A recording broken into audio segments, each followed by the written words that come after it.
वाहिगुरु साहिब जीओ। एक ओंकार सतनाम करता पुरख निरभौ निर्वैर अकाल मूरत अजूनी सहवं गुर प्रसाद। वाहिगुरु वाहिगुरु वाहिगुरु वाहिगुरु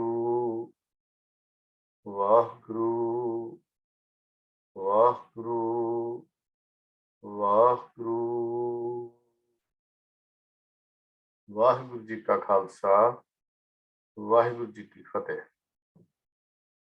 सिख मिशनरी कॉलेज वालों चल रही ऑनलाइन गुरमत क्लास विच आप सारिਆਂ ਨੂੰ जी आया। हर वीरवार ਨੂੰ ਅਸੀਂ ਸਿੱਖ ਇਤਿਹਾਸ ਦੇ ਕੁਝ ਪੰਨਿਆਂ ਨਾਲ ਆਪ ਜੀ ਦੇ ਨਾਲ ਰੂਬਰੂ ਹੁੰਦੇ ਹਾਂ। ਪਿਛਲੀਆਂ ਜੋ ਚੱਲ ਰਹੀਆਂ ਕਲਾਸਾਂ ਸਨ ਉਹਦੇ ਵਿੱਚ ਅਸੀਂ ਅਕਾਲੀ ਲਹਿਰ ਦੇ ਇਤਿਹਾਸ ਨੂੰ ਆਪ ਜੀ ਦੇ ਨਾਲ ਸਾਂਝਾ ਕਰਦੇ ਆ ਰਹੇ ਹਾਂ। मोर्चा ननकाना साहब का साका गुरु का बागदा गंगसर जैतो का गदर पार्टी का इतिहास बब्बर अकाली लहर ये कुछ विचार असी पिछलियां क्लासां कर चुके हैं। अज की क्लास विच असी इस तो अगे नूं इतिहास नूं तोरांगे। गुरुद्वारा एक्ट जो एक अहम घटना है सिख इतिहास की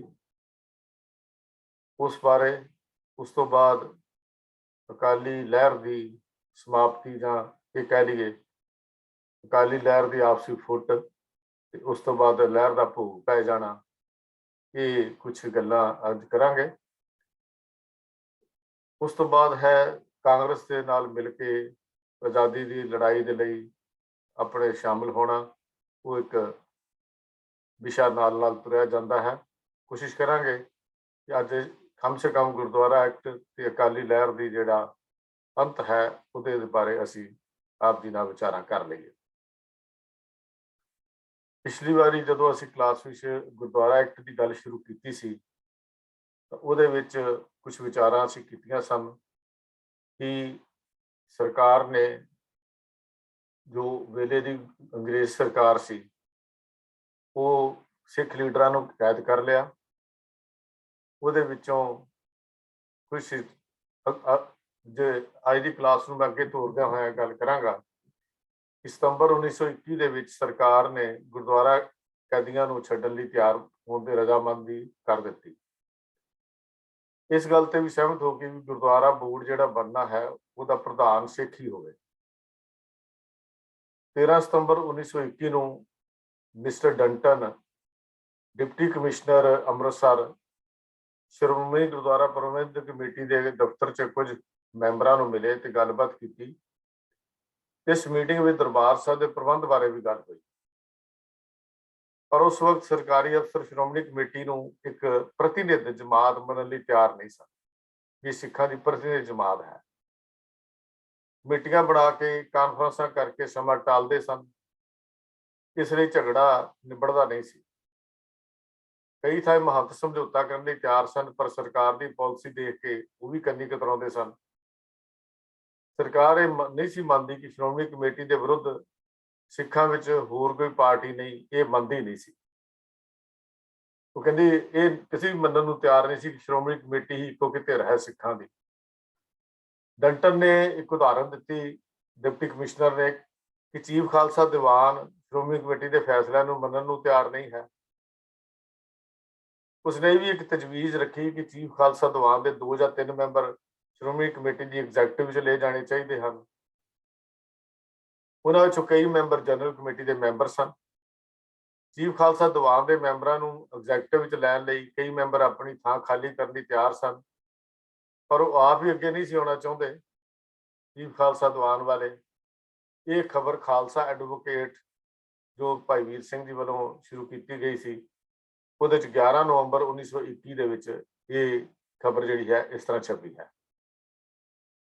तो ਸਤੰਬਰ 1921 ਦੇ ਵਿੱਚ ਸ਼੍ਰੋਮਣੀ ਕਮੇਟੀ ਵਿੱਚ ਪ੍ਰਿੰਸ ਆਫ ਵੇਲਸ ਦੇ ਆਉਣ ਦਾ ਬਾਈਕਾਟ ਕਰਨ ਦੀ ਵਿਚਾਰ ਹੋਈ, ਜੋ ਨਵੰਬਰ ਤੇ ਮੁਲਤਵੀ ਕਰ ਦਿੱਤੀ ਗਈ, ਪੈਂਡਿੰਗ ਕਰਤੀ, ਪੋਸਟਪੋਨ ਕਰਤੀ। ਇਸ ਤੋਂ ਬਾਅਦ ਫਿਰ ਚਾਬੀਆਂ ਦਾ ਮੋਰਚਾ, ਗੁਰੂ ਕੇ ਬਾਗ ਦਾ ਮੋਰਚਾ, ਹੋਰ ਘਟਨਾਵਾਂ ਹੁੰਦੀਆਂ ਨੇ, ਜਿਸ ਕਰਕੇ ਗੁਰਦੁਆਰਾ ਦਾ ਬਿੱਲ ਜਿਹੜਾ ਸੀ ਉਹ ਖਟਾਈ 'ਚ ਪੈ ਜਾਂਦਾ ਹੈ। ਸਰ ਜੌਨ ਮਿਰਾਰਡ home member Punjab government council ਨੇ ਮੈਂਬਰ ਪੰਜਾਬ ਗਵਰਨਮੈਂਟ ਨੇ ਕੌਂਸਲ ਦੇ ਵਿੱਚ ਐਲਾਨ ਕਰ ਦਿੱਤਾ ਕਿ ਸਰਕਾਰ ਗੁਰਦੁਆਰਾ ਬਿੱਲ ਦੇ ਮਾਮਲੇ ਨੂੰ ਠੱਪਦੀ ਹੈ। ਉਹਨੇ ਐਲਾਨ ਕਰਤਾ। ਇਸ ਤੋਂ ਪਿੱਛੋਂ ਜੁਲਾਈ 1923 ਵਿੱਚ ਗੁਰੂ ਕੇ ਬਾਗ ਦਾ ਗੰਗਸਰ ਜੇਤੂ ਦਾ ਮੋਰਚਾ ਜਿਹੜਾ ਹੈ ਉਹ ਸ਼ੁਰੂ ਹੋ ਜਾਂਦਾ ਹੈ। ਤੇ ਇਹ ਕੰਮ ਜਿਹੜਾ ਚੱਲਦਾ ਸ਼ਹੀਦੀ ਜੱਥਿਆਂ ਦੇ ਰੂਪ ਵਿੱਚ, ਜਦੋਂ 21 ਫਰਵਰੀ ਤੋਂ ਪਹਿਲਾਂ ਸ਼ਹੀਦੀ ਜੱਥਾ ਜਿਹੜਾ ਸੀ ਜਾਣਾ ਸੀ, ਉੱਤੇ ਗੋਲੀ ਵੀ ਚੱਲੀ। ਹੋਰ ਸ਼ਹੀਦੀ ਜੱਥੇ ਜਿਹੜੇ ਸਨ ਜਾ ਰਹੇ ਸਨ। ਉਹ ਕਾਫੀ ਲੰਬਾ ਟਾਈਮ ਇਹ ਗੰਗਸਰ ਜੇਤੂ ਦਾ ਮੋਰਚਾ ਜਿਹੜਾ ਚੱਲਦਾ ਰਿਹਾ, ਜਿਹਦਾ ਇਤਿਹਾਸ ਅਸੀਂ ਆਪ ਜੀ ਦੇ ਨਾਲ ਸਾਂਝਾ ਕਰ ਚੁੱਕੇ ਹਾਂ। ਜਿਹੜਾ ਮਾਰਚ 1921 ਦੇ ਵਿੱਚ ਗੁਰਦੁਆਰਿਆਂ ਦੇ ਲਈ ਇੱਕ ਬਿੱਲ ਪੇਸ਼ ਕੀਤਾ ਸੀ, ਇਹਦੀ ਵਿਰੋਧਤਾ ਵੀ ਹੋਈ। ਅਖੀਰ ਇਸ ਨੂੰ ਰੱਦ ਕਰ ਦਿੱਤਾ ਗਿਆ। ਅਗਲੇ ਸਾਲ ਫਿਰ ਕਈ ਵਾਰੀ ਗਵਰਨਮੈਂਟ ਨੇ ਇਸ ਮਸਲੇ ਨੂੰ ਹੱਲ ਕਰਨ ਦੀ ਕੋਸ਼ਿਸ਼ ਕੀਤੀ, ਪਰ ਇਹਦੇ 'ਚ ਵੀ ਸਫਲਤਾ ਨਹੀਂ ਹੋਈ। ਨਵੰਬਰ 1922 ਦੇ ਵਿੱਚ ਇੱਕ ਬਿੱਲ ਪਾਸ ਕੀਤਾ ਗਿਆ, ਪਰ ਉਸ ਨੂੰ ਕੌਂਸਲ ਦੇ ਸਿੱਖਾਂ ਨੇ ਪ੍ਰਵਾਨ ਨਾ ਕੀਤਾ। ਪਰ ਹੁਣ ਤੱਕ ਉਸ ਬਿੱਲ ਦੀ ਵਰਤੋਂ ਵੀ, ਉਹ ਬਿੱਲ ਵਰਤੋਂ 'ਚ ਨਹੀਂ ਸੀ ਆ ਸਕਿਆ। ਗਵਰਨਮੈਂਟ ਨੂੰ ਇਹ ਪਤਾ ਲੱਗ ਗਿਆ ਕਿ ਸਿੱਖਾਂ ਦਾ ਕਾਫੀ ਹਿੱਸਾ ਕਾਨੂੰਨ ਬਣ ਜਾਣ ਤੇ ਉੱਤੇ ਖੁਸ਼ ਹੋਏਗਾ। ਤਾਂ ਨਵੰਬਰ 1922 ਵਿੱਚ ਐਕਟ ਦੀ ਤਰਮੀਮ ਦੇ ਰੂਪ ਵਿੱਚ ਉਹਨਾਂ ਨੇ ਕੁਝ ਚੀਜ਼ਾਂ ਕੀਤੀਆਂ। ਸਰਕਾਰ ਲੋਕਾਂ ਨੂੰ ਇਸ ਗੱਲ ਤੋਂ ਦੱਸਣਾ ਚਾਹੁੰਦੀ ਸੀ, ਜਾਣੂ ਕਰਾਉਣਾ ਚਾਹੁੰਦੀ ਸੀ ਕਿ ਅਸੀਂ ਇਸ ਭਾਵ ਦੀ ਹਰ ਅਮਲੀ ਤੇ ਬਾਦਲੀਲ ਤਜਵੀਜ਼ ਵਿਚਾਰ ਕਰਨ ਲਈ ਤਿਆਰ ਹਾਂ, ਪਰ ਅਜਿਹੀ ਕੋਈ ਤਜਵੀਜ਼ ਸਰਕਾਰ ਦੇ ਸਾਹਮਣੇ ਹੀ ਸਿੱਖ ਆਗੂ ਨਹੀਂ ਰੱਖਦੇ। ਸਰਕਾਰ ਆਪਣਾ ਆਪ ਨੂੰ ਇਹ ਗੱਲ ਕਹਿ ਕੇ ਇਹ ਆਪਣਾ ਖਹਿੜਾ ਛੁਡਾ ਲੈਂਦੀ ਸੀ। ਗਵਰਨਮੈਂਟ ਸਿੱਖ ਪੰਥ ਦੀ ਇੱਕ ਬਹਾਦਰ ਗਿਣਤੀ ਦਾ ਸਤਿਕਾਰ ਕਰਦੀ ਹੋਈ ਇਹ ਚਾਹੁੰਦੀ ਹੈ ਕਿ ਗੁਰਦੁਆਰਿਆਂ ਸੰਬੰਧੀ ਕਾਨੂੰਨ ਬਣਾਉਣ ਲਈ ਜ਼ਰੂਰੀ ਨੁਕਤੇ ਸੋਚ ਲਏ ਜਾਣ। ਇਸ ਕੰਮ ਲਈ ਗਵਰਨਰ ਨੇ ਇਜਲਾਸ ਕੌਂਸਲ ਦੇ ਕਮੇਟੀ ਨਿਯਤ ਕਰਨ ਦਾ ਫੈਸਲਾ ਕੀਤਾ। ਇਸ ਕੰਮ ਲਈ ਸਿਆਣੇ ਆਦਮੀਆਂ ਦੇ ਖਿਆਲਾਤ ਪਤਾ ਕਰਕੇ ਜਿਹੜੇ ਉਹਨੇ ਕਿਹਾ ਸੀ ਸਾਡੇ ਕੋਲ ਰਿਪੋਰਟ ਕਰੇ, ਤੇ ਹੁਣ ਇਸ ਢੰਗ ਨਾਲ ਗੁਰਦੁਆਰਿਆਂ ਦੇ ਪ੍ਰਬੰਧ ਦੇ ਲਈ ਜਿਹੜਾ ਬੰਦੋਬਸਤ ਹੈ ਉਹਦਾ ਕਾਨੂੰਨ ਬਣਾਇਆ ਜਾ ਸਕੇ। ਅਕਾਲੀ ਅਖਬਾਰ 16 ਅਪ੍ਰੈਲ 1924 ਦੀ ਉਹਦੇ ਵਿੱਚ ਇੱਕ ਖਬਰ ਛਪੀ ਹੈ ਵੀ ਇਹੀ ਕਮੇਟੀ ਕਿਰਪਾਨ ਸੰਬੰਧੀ ਜਿਹੜਾ ਮੋਰਚਾ ਸੀ ਉਹਦੇ ਬਾਰੇ ਵੀ ਆਪਣੀ ਰਿਪੋਰਟ ਦੇਗੀ। ਇਹਦੇ ਖਬਰ ਲੰਬੀ ਹੈ ਤੇ ਉਹਦੇ ਛਪੀ ਸੀ 16 ਅਪ੍ਰੈਲ 1924 ਅਕਾਲੀ ਅਖਬਾਰ ਦੇ ਵਿੱਚ ਡਿਟੇਲ ਸਾਰੀ ਛਪੀ ਹੋਈ ਹੈ। ਕੈਪਟਨ ਹੀਰਾ ਸਿੰਘ ਨੂੰ ਵਰਲਡਵੁੱਡ ਕਮੇਟੀ ਦਾ ਮੈਂਬਰ ਲੈ ਲਿਆ ਗਿਆ। ਜਨਰਲ ਵਰਲਡਵੁੱਡ ਨੇ ਤਰਨਤਾਰਨ ਵਿੱਚ ਫੌਜੀ ਸਿੱਖ ਸਰਦਾਰਾਂ ਦੀ ਇੱਕ ਕਾਨਫਰੰਸ 18 ਮਈ 1924 ਵਿੱਚ ਕੀਤੀ, ਜਿਸ ਵਿੱਚ ਉਸਨੇ ਉਹਨਾਂ ਦੇ ਖਿਆਲ ਜਾਣਨ ਦੀ ਕੋਸ਼ਿਸ਼ ਕੀਤੀ ਵੀ ਇਹਨਾਂ ਦੇ ਕੀ ਖਿਆਲ ਹਨ। ਕਿਤੇ ਆਰਮੀ ਤਾਂ ਬਾਗੀ ਨਹੀਂ ਹੋ ਜਾਂਦੀ ਜੇ ਅਸੀਂ ਇਸ ਤਰ੍ਹਾਂ ਕਾਨੂੰਨ ਬਣਾਉਂਦੇ ਹਾਂ, ਜਾਂ ਇਹਨਾਂ ਦੀ ਵਿਰੋਧਤਾ ਸਾਨੂੰ ਤਾਂ ਨਹੀਂ ਝੱਲਣੀ ਪੈ ਸਕਦੀ। ਉਸ ਕਾਨਫਰੰਸ ਵਿੱਚ ਸਰ ਅਮਰ ਸਿੰਘ ਜੀ ਬਤਾਲਾ ਪਿੰਡ ਦੇ ਸਨ। ਉਹਨਾਂ ਨੇ ਕਿਹਾ ਅਕਾਲੀ ਲਹਿਰ ਨਿਰੋਲ ਧਾਰਮਿਕ ਹੈ, ਸਾਰੇ ਸਿੱਖ ਇਸ ਵਿੱਚ ਹਿੱਸਾ ਲੈਂਦੇ ਹਨ। ਗੁਰਦੁਆਰਿਆਂ ਦੇ ਸੁਧਾਰ ਦੇ ਗੁਰਦੁਆਰਾ ਪ੍ਰਬੰਧ ਦੇ ਸੁਧਾਰ ਲਈ ਬਣਾਈ ਗਈ ਹੈ, ਇਹ ਸਰਕਾਰ ਦੇ ਵਿਰੁੱਧ ਨਹੀਂ ਬਣਾਈ ਗਈ। ਉਹਨਾਂ ਨੇ ਇਹ ਸਰ ਅਮਰ ਸਿੰਘ ਜੀ ਬਤਾਲਾ ਪਿੰਡ ਦੇ ਸਨ, ਜਿਹਨੂੰ ਬਤਾਲੀਏ ਕਹਿ ਕੇ ਬੁਲਾਇਆ ਜਾਂਦਾ ਸੀ, ਉਹਨਾਂ ਨੇ ਆਪਣੇ ਵਿਚਾਰ ਦਿੱਤੇ। ਸੂਬੇਦਾਰ ਅਰਜਨ ਸਿੰਘ ਜੀ ਨੇ ਆਪਣੇ ਵਿਚਾਰ ਦਿੰਦਿਆਂ ਕਿਹਾ ਵੀ ਇਹ ਝਗੜਾ ਧਾਰਮਿਕ ਹੈ, ਪੋਲੀਟੀਕਲ ਨਹੀਂ ਹੈ। ਸਰਕਾਰੀ ਅਫਸਰ ਸਾਨੂੰ ਕਹਿੰਦੇ ਹਨ ਕਿ ਤੁਸੀਂ ਸਰਕਾਰ ਵਿਰੁੱਧ ਅਕਾਲੀਆਂ ਦੀ ਮਦਦ ਕਰਦੇ ਹੋ, ਸਾਡੇ ਭਰਾ ਕਹਿੰਦੇ ਹਨ ਤੁਸੀਂ ਸਿੱਖਾਂ ਦੇ ਵਿਰੁੱਧ ਹੋ ਕੇ ਸਰਕਾਰ ਦੀ ਮਦਦ ਕਰਦੇ ਹੋ। ਅਸੀਂ ਤਾਂ ਦੋਵਾਂ ਪਾਸਿਆਂ ਤੋਂ ਬੇਇਤਬਾਰੀ ਦਾ ਸ਼ਿਕਾਰ ਹੋ ਰਹੇ ਹਾਂ। ਫੌਜ ਦੇ ਜਿਹੜੇ ਇਹ ਜਰਨੈਲ ਸੀ ਇਹ ਕਹਿਣ ਲੱਗੇ ਵੀ ਅਸੀਂ ਤਾਂ ਦੋਨਾਂ ਪਾਸਿਆਂ ਤੋਂ ਬੇਇਤਬਾਰੀ ਦਾ ਸ਼ਿਕਾਰ ਹੋ ਰਹੇ ਹਾਂ। ਅਸੀਂ ਸਰਕਾਰ ਦੇ ਭਰਾਵਾਂ ਦੋਵਾਂ ਦੇ ਸ਼ੁਭ ਚਿੰਤਕ ਹਾਂ। ਸਿੱਖ ਕੋਈ ਸਿਆਸੀ ਕੰਮ ਨਹੀਂ ਕਰਦੇ, ਸਿੱਖ ਆਪਣੀ ਧਰਮ ਦੀ ਲੜਾਈ ਲੜ ਰਹੇ ਹਨ। ਉਹਨਾਂ ਨੇ ਇਹ ਦਿੱਤਾ, ਆਪਣਾ ਬਿਆਨ ਦਿੱਤਾ ਸੀ। ਸਰ ਖੁਸ਼ਹਾਲ ਸਿੰਘ ਜੀ ਨੇ ਕਿਹਾ ਵੀ ਕਿਉਂਕਿ ਆਪ ਗੁਰਦੁਆਰਾ ਬਿੱਲ ਦੀ ਪੜਤਾਲ ਲਈ ਨੀਅਤ ਹੋਏ ਹੋ, ਆਪ ਨੂੰ ਗੁਰਦੁਆਰਾ ਬਿੱਲ ਬਾਰੇ ਸ਼੍ਰੋਮਣੀ ਕਮੇਟੀ ਨਾਲ ਗੱਲਬਾਤ ਕਰਨੀ ਚਾਹੀਦੀ ਹੈ। ਹੋਰ ਕੋਈ ਜਮਾਤ ਇਸ ਗੱਲ ਦਾ ਹੱਕ ਨਹੀਂ ਰੱਖਦੀ। ਅਸੀਂ ਕਹਿੰਦੇ ਰੋਜ਼ ਸੁਣਦੇ ਹਾਂ ਕਿ ਮੁਲਤਾਨ ਜੇਲ੍ਹ ਵਿੱਚ ਸਿੱਖਾਂ ਦੀ ਸਖਤੀ ਹੁੰਦੀ ਹੈ। ਜਦ ਤੱਕ ਇਸ ਨੂੰ ਬੰਦ ਨਹੀਂ ਕੀਤਾ ਜਾਂਦਾ ਕੋਈ ਫੈਸਲਾ ਨਹੀਂ ਹੋ ਸਕਦਾ, ਉਦੋਂ ਤੱਕ ਕੋਈ ਫੈਸਲਾ ਨਹੀਂ ਹੋਣਾ। ਜਿਹੜੇ ਸਿੱਖਾਂ ਨੂੰ ਗ੍ਰਿਫਤਾਰ ਕਰਕੇ ਤੁਸੀਂ ਮੁਲਤਾਨ ਜੇਲ੍ਹ ਵਿੱਚ ਭੇਜ ਦਿੱਤਾ ਸੀ, ਮੋਰਚਿਆਂ ਦੇ ਜਿਹੜੇ ਗੰਗਸਰ ਜੈਤੋ ਤੇ ਗੁਰੂ ਕੇ ਬਾਗ ਦੇ ਮੋਰਚੇ, ਇਹ ਸਿੱਖਾਂ ਦੇ ਜਦ ਤੱਕ ਉਹਨਾਂ ਦੇ ਉੱਤੇ ਸਖਤੀ ਬੰਦ ਨਹੀਂ ਹੁੰਦੀ ਜਾਂ ਉਹਨਾਂ ਦੀ ਰਿਹਾਈ ਨਹੀਂ ਹੁੰਦੀ, ਉਦੋਂ ਤੱਕ ਕੋਈ ਫੈਸਲਾ ਨਹੀਂ ਹੋਣਾ। ਉਹਨਾਂ ਨੇ ਇਹ ਵੀ ਕਿਹਾ ਉਹਦੇ 'ਚ ਵੀ ਆਪ ਜੀ ਨੂੰ ਇਹ ਪਤਾ ਹੋਣਾ ਚਾਹੀਦਾ ਹੈ ਕਿ ਸਤਿ ਸ੍ਰੀ ਅਕਾਲ ਦਾ ਜਕਾਰਾ ਸਿੱਖਾਂ ਦਾ ਧਾਰਮਿਕ ਜਕਾਰਾ ਹੈ, ਇਹ ਪੋਲੀਟੀਕਲ ਜਕਾਰਾ ਨਹੀਂ। ਤੁਹਾਨੂੰ ਉੱਤੇ ਬੋਲਣ ਤੇ ਕਿਉਂ ਇਤਰਾਜ਼ ਹੈ? ਜੋ ਬੋਲੇ ਸੋ ਨਿਹਾਲ, ਸਤਿ ਸ੍ਰੀ ਅਕਾਲ ਦਾ ਜਕਾਰਾ ਗਾਉਂਦੇ ਆ ਤਾਂ ਤੁਹਾਨੂੰ ਇਹ ਗੁਜ਼ਾਰਾ ਗਾਉਂਦੇ ਤੁਸੀਂ ਸਖਤੀ ਕਿਉਂ ਕਰਦੇ ਹੋ? ਇਹਦੇ ਤੇ ਮਨਾਹੀ ਕਿਉਂ ਲਾਈ ਜਾਂਦੀ ਹੈ? ਜੇ ਅਸੀਂ ਕਿਸੇ ਜੱਥੇ ਨੂੰ ਪਾਣੀ ਪਈਏ ਤਾਂ ਸਾਨੂੰ ਜੇਲ੍ਹ 'ਚ ਪਾ ਦਿੱਤਾ ਜਾਂਦਾ ਹੈ। ਇੱਕ ਜੇ ਅਸੀਂ ਕਿਸੇ ਦੀ ਕੋਈ ਮਦਦ ਕਰ ਦਈਏ ਤੇ ਅਸੀਂ ਤਾਂ ਇਹ ਸਾਡਾ ਧਾਰਮਿਕ ਕੰਮ ਹੈ, ਤੁਸੀਂ ਸਾਨੂੰ ਸਰਕਾਰ ਦਾ ਵਿਰੋਧੀ ਸਮਝ ਲੈਂਦੇ ਹੋ। ਇਹ ਸਾਰੇ ਧਾਰਮਿਕ ਕੰਮ ਦਾ ਹਿੱਸਾ ਲੈਣਾ, ਕੋਈ ਪੋਲੀਟੀਕਲ ਕੰਮ ਨਹੀਂ ਹੈ ਜਿਹੜਾ ਫੌਜ ਦੇ ਉੱਤੇ ਤੁਸੀਂ ਸ਼ੱਕ ਕਰਦੇ ਹੋ। ਇਸੇ ਕਾਨਫਰੰਸ ਦੇ ਵਿੱਚ ਇੱਕ ਰਸਾਲਦਾਰ ਸੀ ਸਰ ਬਸੰਤ ਸਿੰਘ ਜੀ, ਦੁਸ਼ਹਿਰਾ ਪਨੂਆ ਪਿੰਡ ਹੈ ਜੋ ਤਰਨਤਾਰਨ ਡਿਸਟ੍ਰਿਕਟ ਅੱਜ ਕੱਲ੍ਹ ਹੈ। ਉਹਨਾਂ ਨੇ ਕਿਹਾ ਵੀ ਸਿੱਖ ਇਸ ਵਕਤ ਪੋਲੀਟੀਕਲ ਕੰਮ ਨਹੀਂ ਕਰ ਰਹੇ, ਉਹ ਨਿਰੋਲ ਧਾਰਮਿਕ ਕੰਮਾਂ ਵਿੱਚ ਲੱਗੇ ਹੋਏ ਹਨ। ਜਿਹੜੇ ਆਦਮੀ ਸਿੱਖਾਂ ਤੇ ਪੋਲੀਟੀਕਲ ਕੰਮ ਕਰਨ ਦਾ ਦੋਸ਼ ਲਾਉਂਦੇ ਹਨ, ਉਹ ਝੂਠ ਬੋਲਦੇ ਹਨ।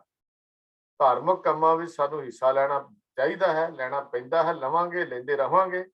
ਸਾਡਾ ਨਿਸ਼ਚਾ ਹੈ ਕਿ ਆਪ ਗੁਰਦੁਆਰਾ ਲਹਿਰ ਬਾਰੇ ਇਨਸਾਫ ਕਰੋਗੇ। ਉਹਨਾਂ ਨੇ ਆਪਣੇ ਵਿਚਾਰ ਦਿੱਤੇ। ਤਾਂ ਇਹਨਾਂ ਗੱਲਾਂ ਤੋਂ ਇਹ ਗੱਲ ਬੜੀ ਸਪਸ਼ਟ ਹੋ ਗਈ ਕਿ ਉਸ ਵਕਤ ਫੌਜੀ ਜਿਹੜੇ ਸਨ ਜਾਂ ਜਿਹੜੇ ਪੈਨਸ਼ਨ ਲਿੱਤੇ ਆਏ ਸਨ ਜਾਂ ਨਰਮ ਧੜੇ ਦੇ ਆਦਮੀ ਵੀ ਗੁਰਦੁਆਰਾ ਸੁਧਾਰ ਲਹਿਰ ਨਾਲ ਦਿਲਾਂ ਦੇ ਅੰਦਰੋਂ ਹਮਦਰਦੀ ਰੱਖਦੇ ਸਨ। ਸਰਕਾਰ ਨੂੰ ਇਹ ਗੱਲ ਪਤਾ ਲੱਗ ਗਈ ਵੀ ਇਹ ਜਿਹੜੇ ਫੌਜ ਦੇ ਜਰਨੈਲ ਹਨ ਜਾਂ ਜਿਹੜੇ ਪੈਨਸ਼ਨ ਤੇ ਵੀ ਆ ਗਏ ਹਨ ਤਾਂ ਇਹ ਅੰਦਰੋਂ ਅਕਾਲੀ ਲਹਿਰ ਨਾਲ ਹਮਦਰਦੀ ਰੱਖਦੇ ਹਨ। ਤਾਂ ਬਰਡਵੁੱਡ ਕਮੇਟੀ ਜਿਹੜੀ ਬਣੀ ਸੀ, ਨਰਮ ਧੜੇ ਦੇ ਸਿੱਖਾਂ ਦੀ ਰਾਏ ਬਣ ਗਈ ਕਿ ਸਰਕਾਰ ਗੁਰਦੁਆਰਾ ਬਿੱਲ ਬਣਾ ਕੇ ਝਗੜਾ ਨਿਬੇੜਨਾ ਚਾਹੁੰਦੀ ਹੈ। ਹੁਣ ਤੱਕ ਕਈਆਂ ਦੀ ਵੀ ਇਹ ਰਾਏ ਸੀ ਕਿ ਬਰਡਵੁੱਡ ਨਾਲ ਸਮਝੌਤਾ ਹੋ ਜਾਏ ਤਾਂ ਮੌਜੂਦਾ ਗੁਰਦੁਆਰਾ ਬਿੱਲ ਨਾਲੋਂ ਸ਼ਾਇਦ ਚੰਗਾ ਬਿੱਲ ਬਣ ਸਕਦਾ ਹੈ, ਜੋ ਬਿੱਲ ਸਰਕਾਰ ਨੇ ਪੇਸ਼ ਕੀਤਾ ਸੀ।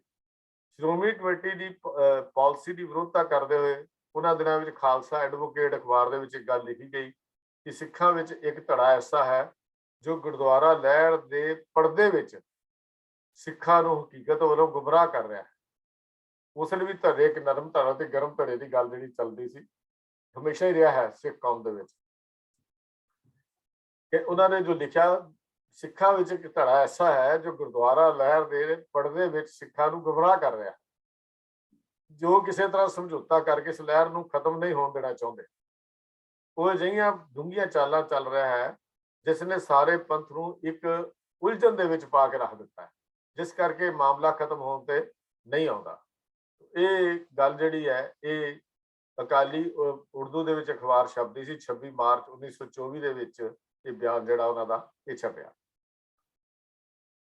ਬਰਡਵੁੱਡ ਕਮੇਟੀ ਬਣਾ ਕੇ ਗਵਰਨਮੈਂਟ ਨੇ ਕੀ ਕੀਤਾ, ਸਖਤੀ ਬੰਦ ਨਹੀਂ ਸੀ ਕੀਤੀ ਵੀ ਸਿੱਖਾਂ ਦੇ ਉੱਤੇ ਸਖਤੀ ਨਹੀਂ ਹੋਏਗੀ। ਸ਼੍ਰੋਮਣੀ ਕਮੇਟੀ ਨੂੰ ਇਸ ਤਰ੍ਹਾਂ ਲੱਗਿਆ ਕਿ ਸਰਕਾਰ ਸਮਝੌਤੇ ਦਾ ਇੱਕ ਝਾਂਸਾ ਜਿਹਾ ਦੇ ਕੇ ਅਕਾਲੀ ਲਹਿਰ ਵੱਲੋਂ ਲੋਕਾਂ ਦਾ ਧਿਆਨ ਹਟਾ ਕੇ ਦੂਜੇ ਪਾਸੇ ਲਾਣਾ ਚਾਹੁੰਦੀ ਹੈ। ਇਸ ਤਰ੍ਹਾਂ ਲਹਿਰ ਨੂੰ ਕਮਜ਼ੋਰ ਕਰਨਾ ਚਾਹੁੰਦੀ ਹੈ। ਆਮ ਤੌਰ ਤੇ ਹੁੰਦਾ ਹੀ ਹੈ, ਸਰਕਾਰਾਂ ਜਦੋਂ ਲਹਿਰ ਤੇਜ਼ ਹੁੰਦੀ ਨਾ ਕੋਈ ਐਸਾ ਸ਼ੋਸ਼ਾ ਛੱਡ ਦਿੰਦੀਆਂ ਨੇ ਜਿਸ ਸ਼ੋਸ਼ੇ ਦੇ ਵਿੱਚ ਲੋਕਾਂ ਦਾ ਧਿਆਨ ਉਧਰ ਨੂੰ ਹੋ ਜਾਂਦਾ। ਇਹ ਆਮ ਹੀ ਹੁੰਦਾ ਹੈ। ਅੱਜ ਵੀ ਤੇ ਰਾਜਨੀਤੀ ਉਹੀ ਖੇਡ ਖੇਡੀ ਜਾਂਦੀ ਹੈ, ਉਦੋਂ ਵੀ ਰਾਜਨੀਤੀ ਦੀ ਉਹੀ ਖੇਡ ਖੇਡੀ ਜਾਂਦੀ ਸੀ। ਕੋਈ ਅਹਿਮ ਧਾਰਮਿਕ ਮੁੱਦਾ ਆ ਜਾਏ, ਇੱਕਦਮ ਹੋਰ ਨਵਾਂ ਇਹੋ ਜਿਹਾ ਮਸਲਾ ਖੜਾ ਕਰ ਦੇਣਾ, ਸਾਰਾ ਧਿਆਨ ਉਧਰਲੇ ਪਾਸੇ ਚੱਲ ਜਾਏ ਤਦ ਕਿ ਜਿਹੜੇ ਸਿੱਖ ਇਕੱਠੇ ਨਾ ਹੋ ਸਕਣ। ਇਸ ਉੱਤੇ ਫਿਰ 25 ਅਪ੍ਰੈਲ 1924 ਨੂੰ ਸ਼੍ਰੋਮਣੀ ਕਮੇਟੀ ਨੇ ਇੱਕ ਫਿਰ ਐਲਾਨ ਜਾਰੀ ਕੀਤਾ। ਉਹ ਕਮਾਲ ਦਾ, ਉਹਨਾਂ ਨੇ ਫਿਰ ਉਹਦੇ ਚ ਜਿਹੜਾ ਐਲਾਨ ਜਾਰੀ ਕੀਤਾ ਉਹ ਚ ਲਿਖਿਆ ਗਿਆ, ਕੁਝ ਦਿਨ ਹੋਏ ਪੰਜਾਬ ਸਰਕਾਰ ਨੇ ਇੱਕ ਐਲਾਨ ਰਾਹੀਂ ਇਹ ਪ੍ਰਗਟ ਕੀਤਾ ਸੀ ਕਿ ਸਿੱਖਾਂ ਦੇ ਗੁਰਦੁਆਰਿਆਂ ਸੰਬੰਧੀ ਤੇ ਕਿਰਪਾਨ ਸੰਬੰਧੀ ਵਿਚਾਰ ਕਰਨ ਲਈ ਜਨਰਲ ਬਰਡਵੁੱਡ ਦੀ ਅਗਵਾਈ ਵਿੱਚ ਇੱਕ ਕਮੇਟੀ ਨਿਯਤ ਕੀਤੀ ਗਈ ਹੈ। ਇਸ ਐਲਾਨ ਤੋਂ ਪਿੱਛੋਂ ਸਰਕਾਰ ਨੇ ਅਕਾਲੀਆਂ ਤੇ ਹੋਰ ਸਖਤੀ ਸ਼ੁਰੂ ਕਰ ਦਿੱਤੀ। ਮੁਲਤਾਨ ਤੇ ਨਾਭੇ ਜੇਲ੍ਹ ਵਿੱਚ ਮਾਰਕੁਟਾਈ ਕੀਤੀ। ਸਖਤੀ ਦੀਆਂ ਦਿਲ ਕੰਬਾਊ ਰਿਪੋਰਟਾਂ ਸਾਡੇ ਕੋਲ ਪੁੱਜੀਆਂ ਹਨ। 19 ਅਪ੍ਰੈਲ ਨੂੰ ਪਹਿਲੇ ਸ਼ਹੀਦੀ ਜੱਥੇ ਦੇ 60 ਸਿੰਘ ਜਿਹੜੇ ਹਨ ਉਹ ਰਿਹਾਅ ਕੀਤੇ ਗਏ ਹਨ।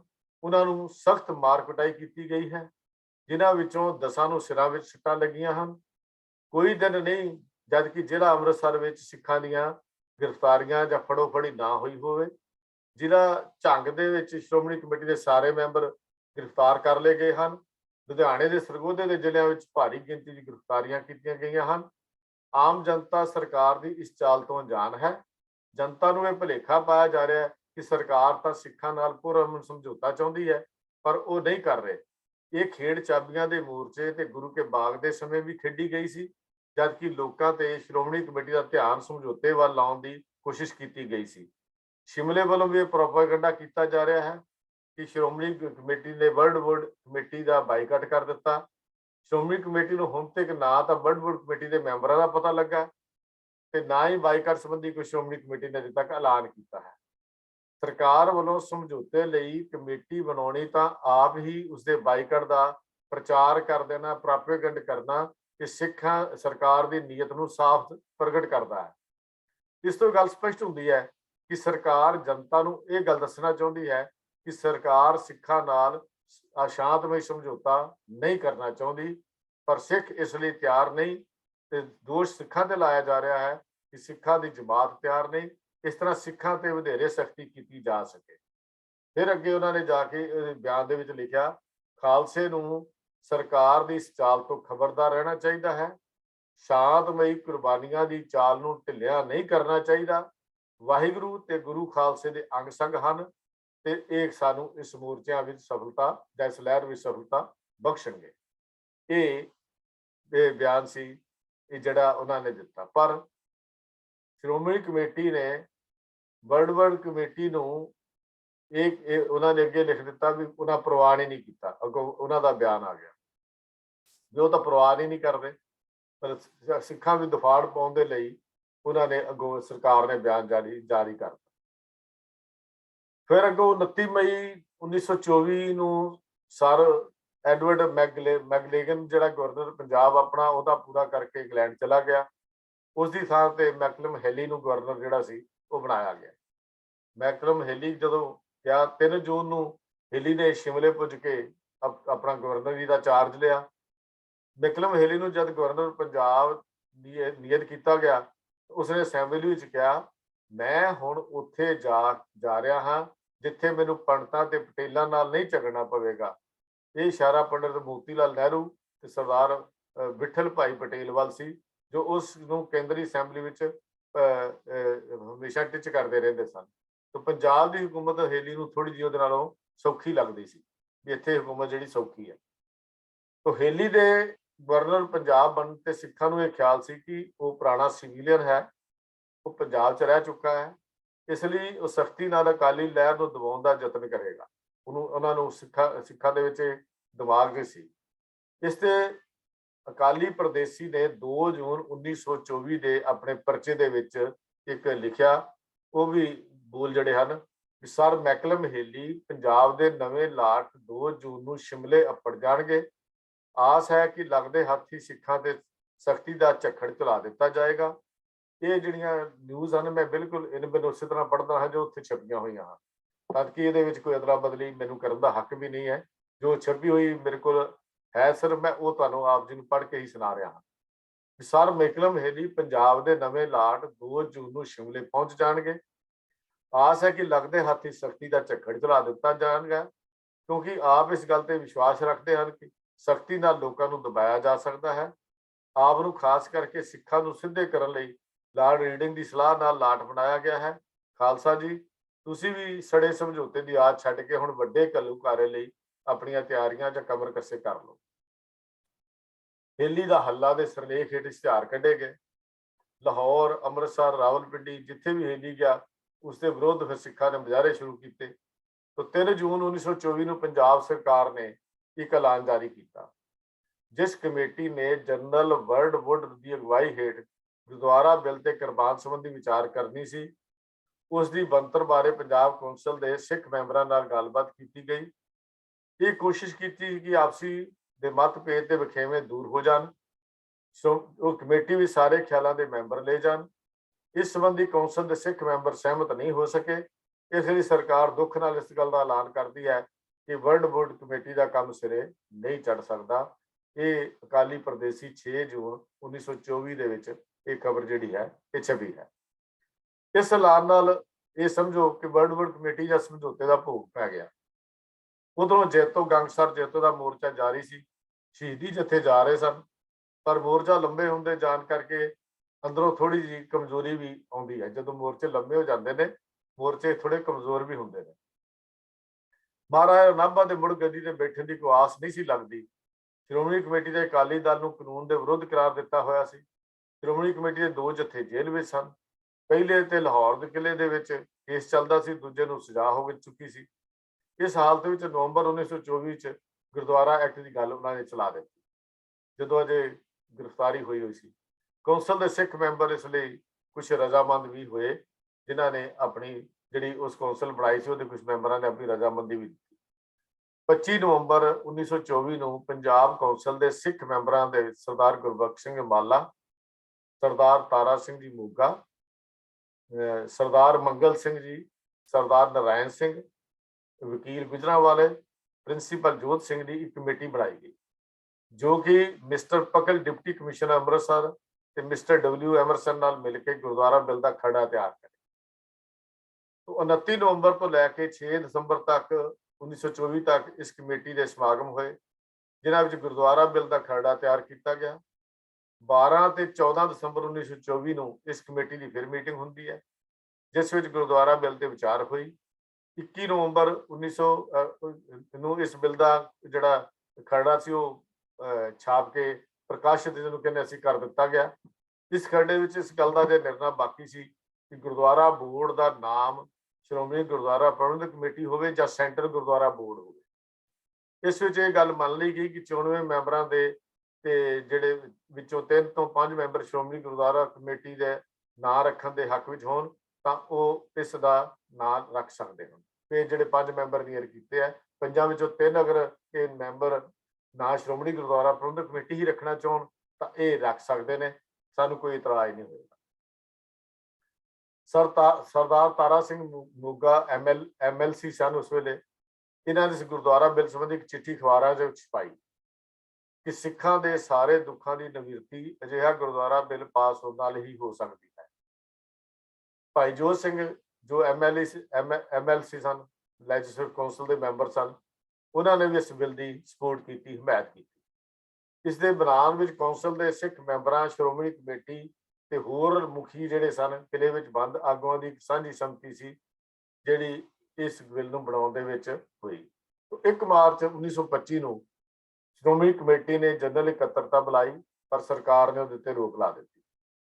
इसलिए मैंबरां नूं खबर ना मिल सकी, मीटिंग हो ना सकी। ਤਾਂ ਜਿਹੜਾ ਪੰਜਾਬ ਗਵਰਨਮੈਂਟ ਨੇ ਐਲਾਨ ਕੀਤਾ ਕਿ ਗੁਰਦੁਆਰਾ ਬਿੱਲ 4 ਮਈ 1925 ਨੂੰ ਕੌਂਸਲ ਦੀ ਹੋਣ ਵਾਲੀ ਇਕੱਤਰਤਾ ਦੇ ਏਜੰਡੇ ਵਿੱਚ ਰੱਖ ਦਿੱਤਾ ਗਿਆ। ਉਹਨਾਂ ਨੇ ਉੱਥੇ ਰੋਕ ਲਾ ਕੇ ਆਪਣੀ ਕੌਂਸਲ ਦੀ ਮੀਟਿੰਗ ਦੇ ਵਿੱਚ ਉਹਨੂੰ ਰੱਖ ਦਿੱਤਾ ਗਿਆ। ਤਾਂ 27 ਅਪ੍ਰੈਲ ਨੂੰ 1925 ਦੇ ਵਿੱਚ 1925 ਸ਼੍ਰੋਮਣੀ ਕਮੇਟੀ ਦਾ ਜਨਰਲ ਸਮਾਗਮ ਅਕਾਲ ਤਖਤ ਸਾਹਿਬ ਤੇ ਹੋਇਆ। ਇਸ ਦੇ ਪ੍ਰਧਾਨ ਸਰਦਾਰ ਮੰਗਲ ਸਿੰਘ ਡੀਏ ਸਨ। ਇਸ ਵਿੱਚ ਗੁਰਦੁਆਰਾ ਬਿੱਲ ਤੇ ਵਿਚਾਰ ਕੀਤੀ ਗਈ। ਇਕੱਤਰਤਾ ਦੇ ਵਿੱਚ ਬਿੱਲ ਦੀ ਜਿਹੜੀ ਸਪੋਰਟ, ਜਿਹੜੀ ਹਮਾਇਤ ਜਿਹੜੀ ਸੀ ਉਹ ਕੀਤੀ ਗਈ। ਸਰਦਾਰ ਜਸਵੰਤ ਸਿੰਘ ਝਬਾਲ ਨੇ ਗੁਰਦੁਆਰਾ ਬਿੱਲ ਨਾਲ ਮਤਭੇਦ ਪ੍ਰਗਟ ਕੀਤਾ ਤੇ ਨਾਲ ਹੀ ਕਿਹਾ, ਹਾਲਾਤ ਦੀ ਲੋੜ ਨੂੰ ਮੁੱਖ ਰੱਖ ਕੇ ਇਸ ਬਿੱਲ ਦੀ ਵਿਰੋਧਤਾ ਮੈਂ ਨਹੀਂ ਕਰਾਂਗਾ। ਸਰ ਮੰਗਲ ਸਿੰਘ ਨੇ ਇਸ ਐਲਾਨ ਤੇ ਇਹ ਜਿਹੜੇ ਝਬਾਲੀ ਭਰਾ ਸਨ ਸਾਰਿਆਂ ਨੇ ਧੰਨਵਾਦ ਵੀ ਕੀਤਾ। ਤੇ ਸ਼੍ਰੋਮਣੀ ਕਮੇਟੀ ਨੇ ਗੁਰਦੁਆਰਾ ਬਿੱਲ ਬਾਰੇ ਇੱਕ ਮਤਾ ਜਿਹੜਾ ਸੀ ਉਹ ਪਾਸ ਕੀਤਾ। ਉਹ ਸੀ ਸ਼੍ਰੋਮਣੀ ਗੁਰਦੁਆਰਾ ਪ੍ਰਬੰਧਕ ਕਮੇਟੀ ਨੇ ਸਰਦਾਰ ਤਾਰਾ ਸਿੰਘ ਵੱਲੋਂ ਪੇਸ਼ ਹੋਣ ਵਾਲੇ ਗੁਰਦੁਆਰਾ ਬਿੱਲ 1925 ਸੰਬੰਧੀ ਵਿਚਾਰਾਂ ਤੋਂ ਬਾਅਦ ਇਹ ਰਾਏ ਕਾਇਮ ਕੀਤੀ ਹੈ ਕਿ ਇਹ ਬਿੱਲ ਗੁਰਦੁਆਰਾ ਸੁਧਾਰ ਲਹਿਰ ਦੀਆਂ ਬਹੁਤ ਸਾਰੀਆਂ ਲੋੜਾਂ ਨੂੰ ਪੂਰਾ ਕਰਦਾ ਹੈ। ਇਸ ਬਿੱਲ ਵਿੱਚ ਸ਼੍ਰੋਮਣੀ ਕਮੇਟੀ ਨੇ ਇਹ ਤਰਤੀਬਾਂ ਕੀਤੀਆਂ ਹਨ। ਅਕਾਲ ਤਖਤ ਤੇ ਕੇਸਗੜ੍ਹ ਸਾਹਿਬ ਸ਼੍ਰੋਮਣੀ ਕਮੇਟੀ ਦੇ ਪ੍ਰਬੰਧ ਵਿੱਚ ਰਹਿਣ ਚੱਲਣਗੇ। ਇਸਤਰੀ ਪੁਰਸ਼ ਦੋਵਾਂ ਨੂੰ ਗੁਰਦੁਆਰਾ ਚੋਣ ਵਿੱਚ ਵੋਟ ਦੇਣ ਦਾ ਹੱਕ ਹੋਵੇਗਾ। ਗੁਰਦੁਆਰਿਆਂ ਦੀ ਆਮਦਨੀ ਧਾਰਮਿਕ, ਵਿਦਿਅਕ ਤੇ ਖੈਰਾਤੀ ਕੰਮਾਂ ਲਈ ਖਰਚ ਜਿਹੜੀ ਹੈ ਉਹ ਹੋਵੇ। ਇਹ ਕੁਛ ਸੋਧਾਂ ਜਿਹੜੀਆਂ ਸ਼੍ਰੋਮਣੀ ਕਮੇਟੀ ਨੇ ਕੀਤੀਆਂ ਉਹਦੇ ਵਿੱਚ ਸ਼੍ਰੋਮਣੀ ਕਮੇਟੀ ਨੇ ਇੱਕ ਤਰ੍ਹਾਂ ਨਾਲ ਗੁਰਦੁਆਰਾ ਬਿੱਲ ਇੱਥੇ ਪ੍ਰਵਾਹ ਨਹੀਂ ਕਰ ਰਿਹਾ। ਇਹ ਕਹਿ ਸਕਦੇ ਹਾਂ ਅਸੀਂ ਵੀ ਜੇ ਸੋਧਾਂ ਕਰਨ ਦਾ ਜਾਂ ਹੋਰ ਗੱਲਾਂ ਕਰਨ ਦਾ ਆਪਣੇ ਰਾਏ ਦੇ ਦਿੱਤੀ ਤਾਂ ਇਹੋ ਜਾਪਦਾ ਹੈ ਕਿ ਇਹ ਬਿੱਲ ਜਿਹੜਾ ਸੀ ਪ੍ਰਵਾਨ ਕਰ ਲਿਆ ਗਿਆ। ਤਾਂ 7 ਮਈ 1925 ਨੂੰ ਗੁਰਦੁਆਰਾ ਬਿੱਲ ਸਿਲੈਕਟ ਕਮੇਟੀ ਦੇ ਸਪੁਰਦ ਜਿਹੜਾ ਸੀ ਉਹ ਕਰ ਦਿੱਤਾ ਗਿਆ। ਗੜਗੱਜ ਅਕਾਲੀ ਦੀਵਾਨ ਦੇ ਕਈ ਜਸ਼ੀਲੇ ਆਦਮੀਆਂ ਬੱਬਰ ਸ਼ੇਰ ਤੇ ਕਿਰਪਾਨ ਬਹਾਦਰ ਆਦਿ ਅਖਬਾਰਾਂ ਨੇ ਗੁਰਦੁਆਰਾ ਬਿੱਲ ਦੀ ਵਿਰੋਧਤਾ ਕੀਤੀ। ਸ਼੍ਰੋਮਣੀ ਕਮੇਟੀ ਨੂੰ ਬਿੱਲ ਪਾਰਟੀ ਕਿਹਾ ਗਿਆ, ਪਰ ਜਿਸ ਗੱਲ ਨੂੰ ਸਿਆਣੇ ਮੰਨ ਲੈਣ ਉਹ ਅਖੀਰ ਮੰਨੀ ਹੀ ਜਾਂਦੀ ਹੈ। 9 ਜੁਲਾਈ 1925 ਨੂੰ ਪੰਜਾਬ ਕੌਂਸਲ ਦੇ ਸ਼ਿਮਲੇ ਦੇ ਸਮਾਗਮ ਵਿੱਚ ਗੁਰਦੁਆਰਾ ਬਿੱਲ ਪਾਸ ਕਰ ਦਿੱਤਾ। ਇਹ ਜਿਹੜੇ 1944 ਵਿੱਚ ਉਸ ਤੋਂ ਬਾਅਦ ਕੁਝ ਤਰਤੀਬਾਂ ਵੀ ਕੀਤੀਆਂ ਗਈਆਂ। 31 ਜਨਵਰੀ 1945 ਨੂੰ ਗਵਰਨਰ ਨੇ ਫਿਰ ਉਹ ਤਰਮੀਮਾਂ ਜਿਹੜੀਆਂ ਸੀ ਉਹ ਪ੍ਰਵਾਨ ਵੀ ਕਰ ਲਈ।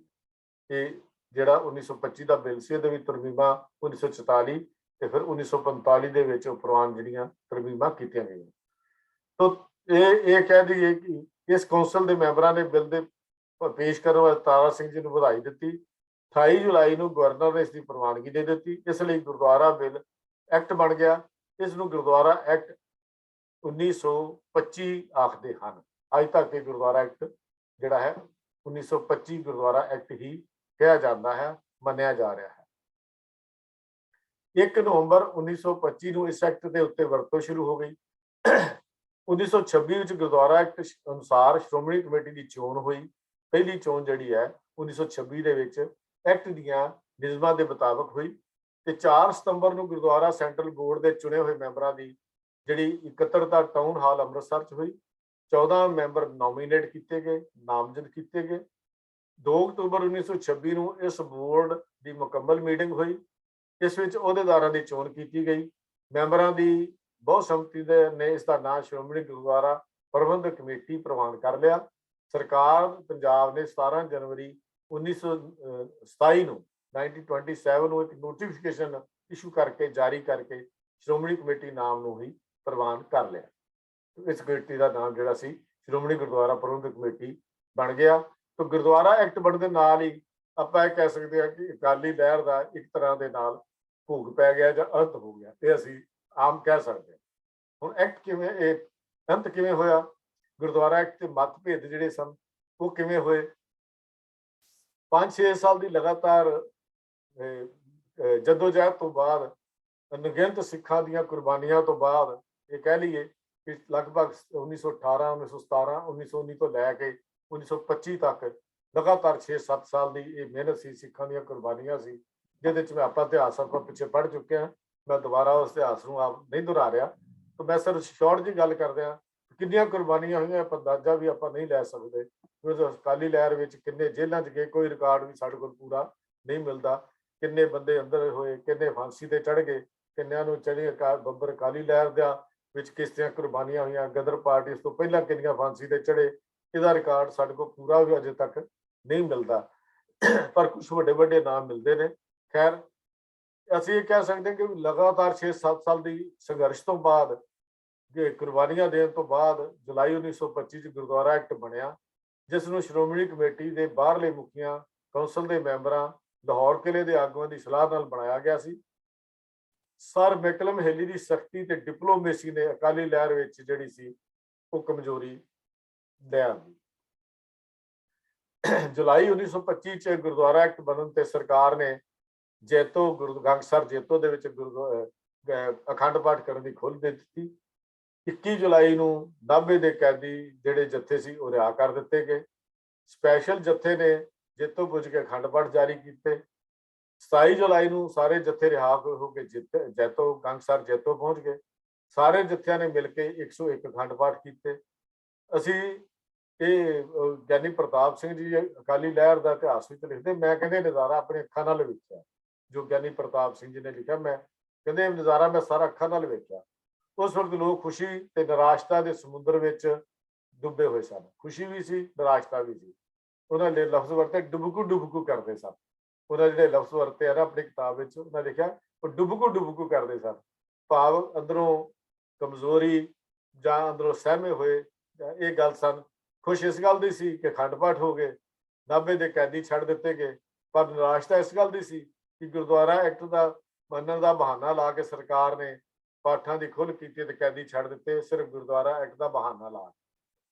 ਲੋਕੀ ਇਹ ਕਹਿੰਦੇ ਸਨ ਕਿ ਸ਼੍ਰੋਮਣੀ ਕਮੇਟੀ ਦੇ ਆਗੂਆਂ ਨੇ ਮੰਗਲ ਸਿੰਘ ਆਦਿ ਜਿਹੜੇ ਸਨ ਰਿਆਸਤ ਨਾਭਾ ਦੇ ਹਾਕਮ ਵਿਲਸਨ ਜੌਨਸਟਨ ਦੀਆਂ ਉਹ ਸ਼ਰਤਾਂ ਪ੍ਰਵਾਨ ਕਰ ਲਈਆਂ ਜੋ ਉਸਨੇ 14 ਮਾਰਚ 1924 ਨੂੰ ਦੂਸਰੇ ਸ਼ਹੀਦੀ ਜੱਥੇ ਦੇ ਪਾਸ ਅਖੰਡ ਪਾਠ ਕਰਨ ਲਈ ਪੇਸ਼ ਕੀਤੀਆਂ ਸਨ।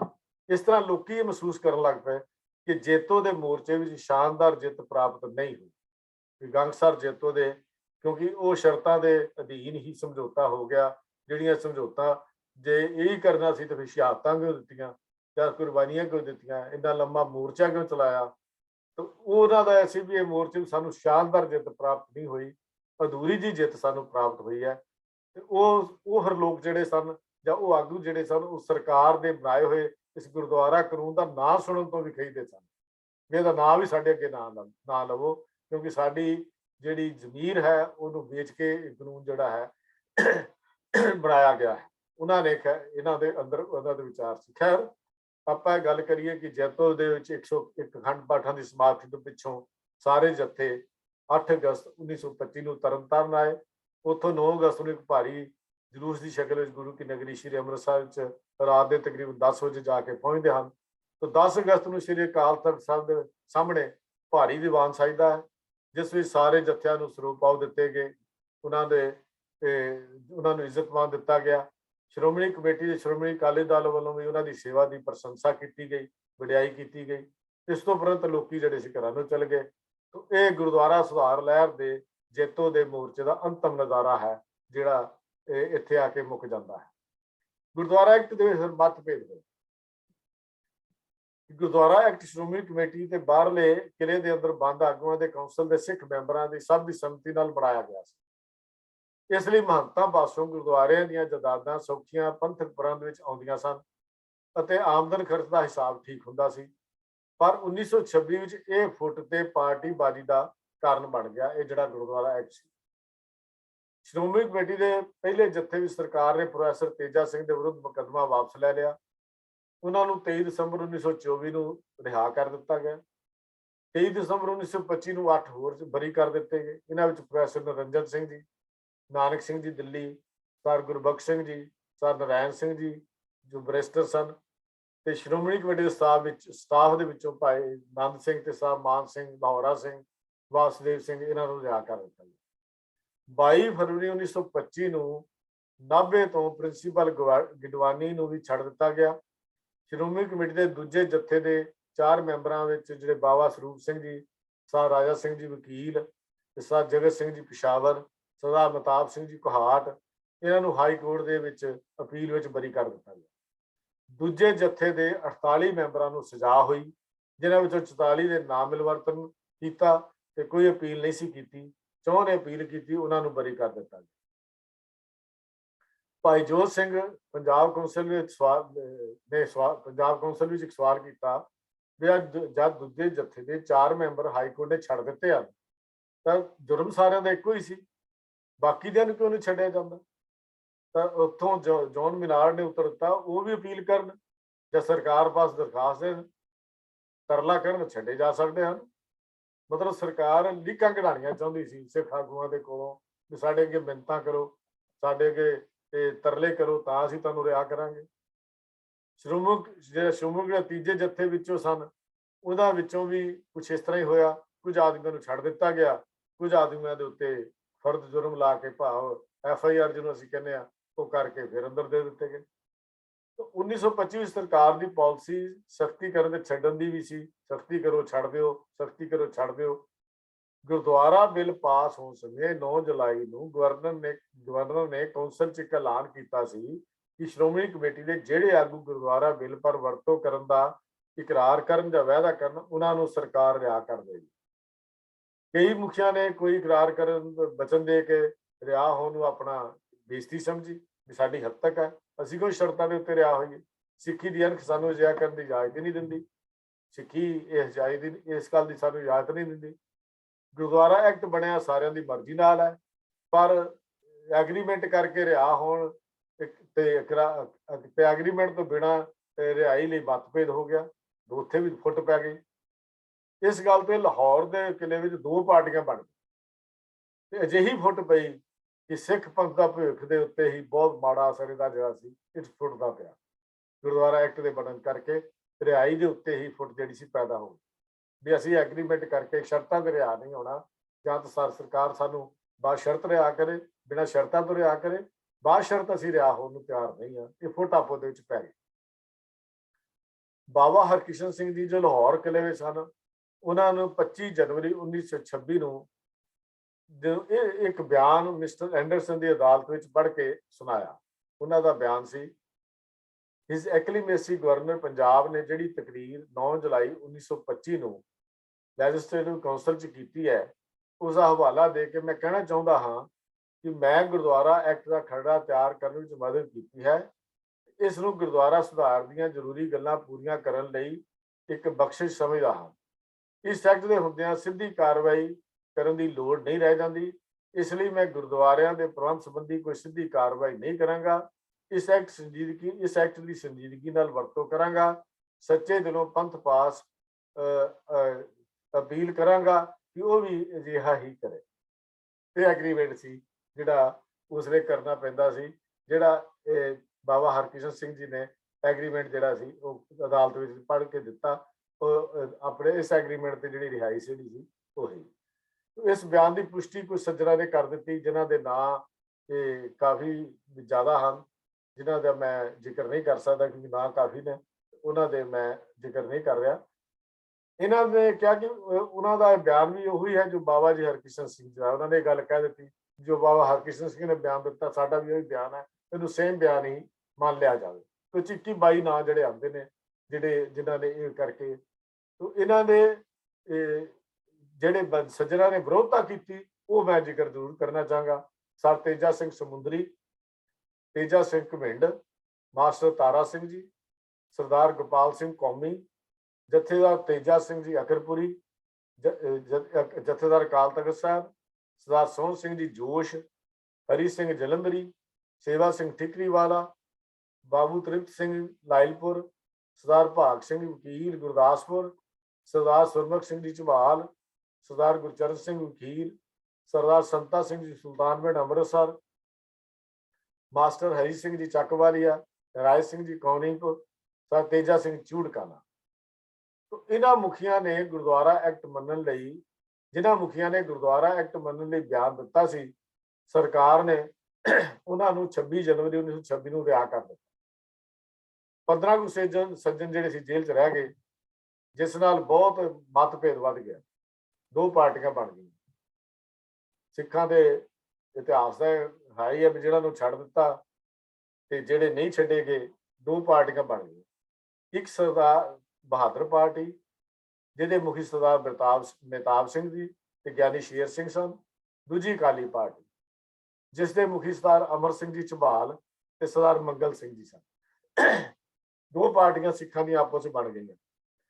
ਸਰਦਾਰ ਬਹਾਦਰ ਪਾਰਟੀ ਦੇ ਖਿਲਾਫ ਇਹ ਪ੍ਰਾਪੇਗੰਡਾ ਕੀਤਾ ਗਿਆ ਕਿ ਉਹਨਾਂ ਨੇ ਸ਼ਰਤਾਂ ਮੰਨ ਲਈਆਂ, ਇਹਨਾਂ ਨੇ ਸਿੱਖ ਪੰਥ ਦੀ ਹੇਠੀ ਕੀਤੀ ਹੈ ਤੇ ਪ੍ਰਚਾਰ ਕੀਤਾ ਗਿਆ। 17 ਜੁਲਾਈ 1926 ਨੂੰ ਸਰਦਾਰ ਤੇਜਾ ਸਿੰਘ ਸਮੁੰਦਰੀ ਦਾ ਅਕਾਲ ਚਲਾਣਾ ਲਾਹੌਰ ਦੇ ਕਿਲੇ ਵਿੱਚ ਹੋ ਜਾਂਦਾ ਹੈ, ਜਿਨ੍ਹਾਂ ਦੇ ਨਾਂ ਤੇ ਅੱਜ ਸ਼੍ਰੋਮਣੀ ਕਮੇਟੀ ਦਾ ਉਹ ਦਫ਼ਤਰ ਜਿੱਥੇ ਚੱਲਦਾ ਉਹਦਾ ਨਾਂ ਤੇਜਾ ਸਿੰਘ ਸਮੁੰਦਰੀ ਹਾਲ ਹੈ, ਜਿੱਥੇ ਐਸਜੀਪੀਸੀ ਦਾ ਅੱਜ ਦਫ਼ਤਰ ਚੱਲ ਰਿਹਾ ਅੰਮ੍ਰਿਤਸਰ 'ਚ, ਇਹ ਉਹਨਾਂ ਦੇ ਨਾਂ ਤੇ ਰੱਖਿਆ ਗਿਆ। ਉਹਨਾਂ ਦਾ ਅੰਤਮ ਸੰਸਕਾਰ 18 ਜੁਲਾਈ ਨੂੰ ਕੀਤਾ ਗਿਆ। ਇਹ 1926 ਦੀ ਗੱਲ ਹੈ। ਕਿਲੇ ਦੇ ਮੁਖੀਆਂ ਨੇ ਸਰਦਾਰ ਤੇਜਾ ਸਿੰਘ ਦੀ ਥਾਂ ਤੇ ਮਾਸਟਰ ਤਾਰਾ ਸਿੰਘ ਜੀ ਨੂੰ ਆਪਣਾ ਆਗੂ ਚੁਣ ਲਿਆ। ਜਿਹੜਾ ਅਕਾਲੀ ਪਾਰਟੀ ਦੇ ਆਗੂ ਜਿਹੜੇ ਸੀ ਉਹ ਮਾਸਟਰ ਤਾਰਾ ਸਿੰਘ ਜੀ ਨੂੰ ਚੁਣ ਲਿਆ ਗਿਆ। ਤਾਂ 13 ਸਤੰਬਰ ਨੂੰ ਸਰਕਾਰ ਪੰਜਾਬ ਨੇ ਸ਼੍ਰੋਮਣੀ ਕਮੇਟੀ ਦੀ ਅਕਾਲੀ ਦਲ ਨੂੰ ਕਾਨੂੰਨ ਦੇ ਖਿਲਾਫ ਕਰਾਰ ਦੇ ਦਿੱਤਾ। 13 ਸਤੰਬਰ ਨੂੰ ਪੰਜਾਬ ਸਰਕਾਰ ਨੇ ਸ਼੍ਰੋਮਣੀ ਕਮੇਟੀ ਅਤੇ ਅਕਾਲੀ ਦਲ ਨੂੰ ਖਿਲਾਫ ਕਾਨੂੰਨ ਕਰਾਰ ਦੇਣ ਵਾਲਾ ਜਿਹੜਾ ਕਾਨੂੰਨ ਬਣਾਇਆ ਸੀ ਉਹ ਵਾਪਸ ਲੈਣ ਦਾ ਐਲਾਨ ਕਰ ਦਿੱਤਾ। ਜਿਨ੍ਹਾਂ ਦੇ ਅੰਦਰ ਸਾਰੇ ਅੰਦਰ ਦਿੱਤੇ ਸਨ ਤੇ ਕਹਿ ਲਵਾਂ ਵੀ ਜਿਨ੍ਹਾਂ ਦੇ ਅਧੀਨ ਇਹਨਾਂ ਕਾਨੂੰਨ ਦੇ ਖਿਲਾਫ ਬਣਾ ਕੇ ਇਹ ਜਿਹੜੇ ਆਗੂ ਅੰਦਰ ਦਿੱਤੇ ਸਨ ਸ਼੍ਰੋਮਣੀ ਕਮੇਟੀ ਦੇ ਤੇ ਸ਼੍ਰੋਮਣੀ ਅਕਾਲੀ ਦਲ ਦੇ, ਤਾਂ ਸਰਕਾਰ ਨੇ 13 ਸਤੰਬਰ 1926 ਨੂੰ ਜਿਹੜਾ ਸੀ ਇੱਕ ਕਾਨੂੰਨ ਵਾਪਸ ਲੈਣ ਦਾ ਐਲਾਨ ਕਰ ਦਿੱਤਾ। ਤੇ ਫਿਰ 27 ਸਤੰਬਰ 1926 ਨੂੰ ਸਰਕਾਰ ਨੇ ਕਿਹਾ ਕਿਉਂਕਿ ਗੁਰਦੁਆਰਾ ਕਾਨੂੰਨ ਬਣ ਚੁੱਕਾ ਹੈ, ਇਸ ਤੇ ਅਮਲ ਸ਼ੁਰੂ ਹੋ ਗਿਆ, ਇਸ ਲਈ ਲਾਹੌਰ ਕਿਲੇ ਦੇ ਬਾਕੀ ਆਗੂਆਂ ਨੂੰ ਵੀ ਰਿਹਾ ਕਰ ਦਿੱਤਾ ਜਾਂਦਾ ਹੈ। ਜਿਹੜੇ ਮਾਫੀ ਮੰਗ ਕੇ ਜਾਂ ਐਗਰੀਮੈਂਟ ਕਰਕੇ ਆ ਗਏ ਤੇ ਦੂਜੇ ਪਾਸੇ ਜਿਹੜੇ ਬਿਨਾਂ ਸ਼ਰਤ ਰਿਹਾ ਹੋਏ ਉਹ ਆਗੂ ਆਪੋ 'ਚ ਵੰਡੀਆਂ ਪੈ ਗਈਆਂ। ਗੁਰਦੁਆਰਾ ਐਕਟ ਸਰਦਾਰ ਬਹਾਦਰ ਪਾਰਟੀ ਤੇ ਅਕਾਲੀ ਲਹਿਰ ਪਾਰਟੀ ਨੇ ਇੱਕੋ ਜਿਹੀ ਵਰਤੋਂ ਕੀਤੀ, ਪਰ ਗੁਰਦੁਆਰਾ ਐਕਟ ਮੰਨਣ ਤੇ ਨਾ ਮੰਨਣ ਦਾ ਵਾਧੂ ਝਗੜਾ ਕਈ ਸਾਲ ਹੀ ਚੱਲਦਾ ਰਿਹਾ, ਜਿਸ ਨਾਲ ਕੌਮ ਦੀ ਕਾਫੀ ਤਾਕਤ ਜਿਹੜੀ ਸੀ ਵੇਸਟ ਹੋ ਗਈ, ਨਸ਼ਟ ਹੋ ਗਈ। ਅਕਾਲੀ ਲਹਿਰ ਦਾ ਅੰਤ ਜਿਹੜਾ ਸੀ ਉਹ ਵੀ ਇਹਦੇ ਇਸ ਮਤਭੇਦ ਵਿੱਚੋਂ ਹੀ ਹੋਇਆ। ਅਕਾਲੀ ਲਹਿਰ ਵਿੱਚ ਮਿਲ ਕੇ ਕੰਮ ਕਰਨ ਵਾਲੇ ਕਈ ਪਾਰਟੀਆਂ ਵਿੱਚ ਵੰਡੇ ਗਏ। ਇਸ ਤਰ੍ਹਾਂ ਜਿਹੜੀ ਪੰਥ ਦੀ ਤਾਕਤ ਸੀ ਉਹ ਖੇਰੂ ਖੇਰੂ ਹੋ ਗਈ ਤੇ ਪੰਥ ਦੀ ਤਾਕਤ ਜਿਹੜੀ ਸੀ ਉਹ ਵੰਡੀ ਗਈ। ਤੇ ਇਹ ਕਹਿ ਸਕਦੇ ਹਾਂ ਕਿ ਜਿਹੜੀ ਲਹਿਰ ਸਿੱਖਾਂ ਦੇ ਖੂਨ ਵਿੱਚੋਂ ਪੈਦਾ ਹੋਈ, ਉਹਦਾ ਅੰਤ ਜਿਹੜਾ ਸੀ ਫੁੱਟ ਦੇ ਨਾਲ ਹੋ ਗਿਆ। ਉਹਦਾ ਅੰਤ ਜਿਹੜਾ ਉਹ ਸਿੱਖ ਇਤਿਹਾਸ ਵਿੱਚ ਫੁੱਟ ਦੇ ਨਾਲ ਜਿਹੜਾ ਹੈ ਉਹ ਮੰਨਿਆ ਜਾਂਦਾ ਹੈ। ਤੇ ਇਸ ਵਾਸਤੇ ਅਸੀਂ ਇਹ ਗੱਲ ਕਰ ਸਕਦੇ ਹਾਂ ਕਿ ਇਸ ਲਹਿਰ ਦੇ ਜਿਹੜੇ ਬਹੁਤ ਕੁਝ ਸਿੱਖਾਂ ਨੂੰ ਦਿੱਤਾ, ਸਿੱਖ ਅਣਖ ਨਾਲ ਜਿਉਣ ਦਾ ਢੰਗ ਸਿੱਖ ਗਏ।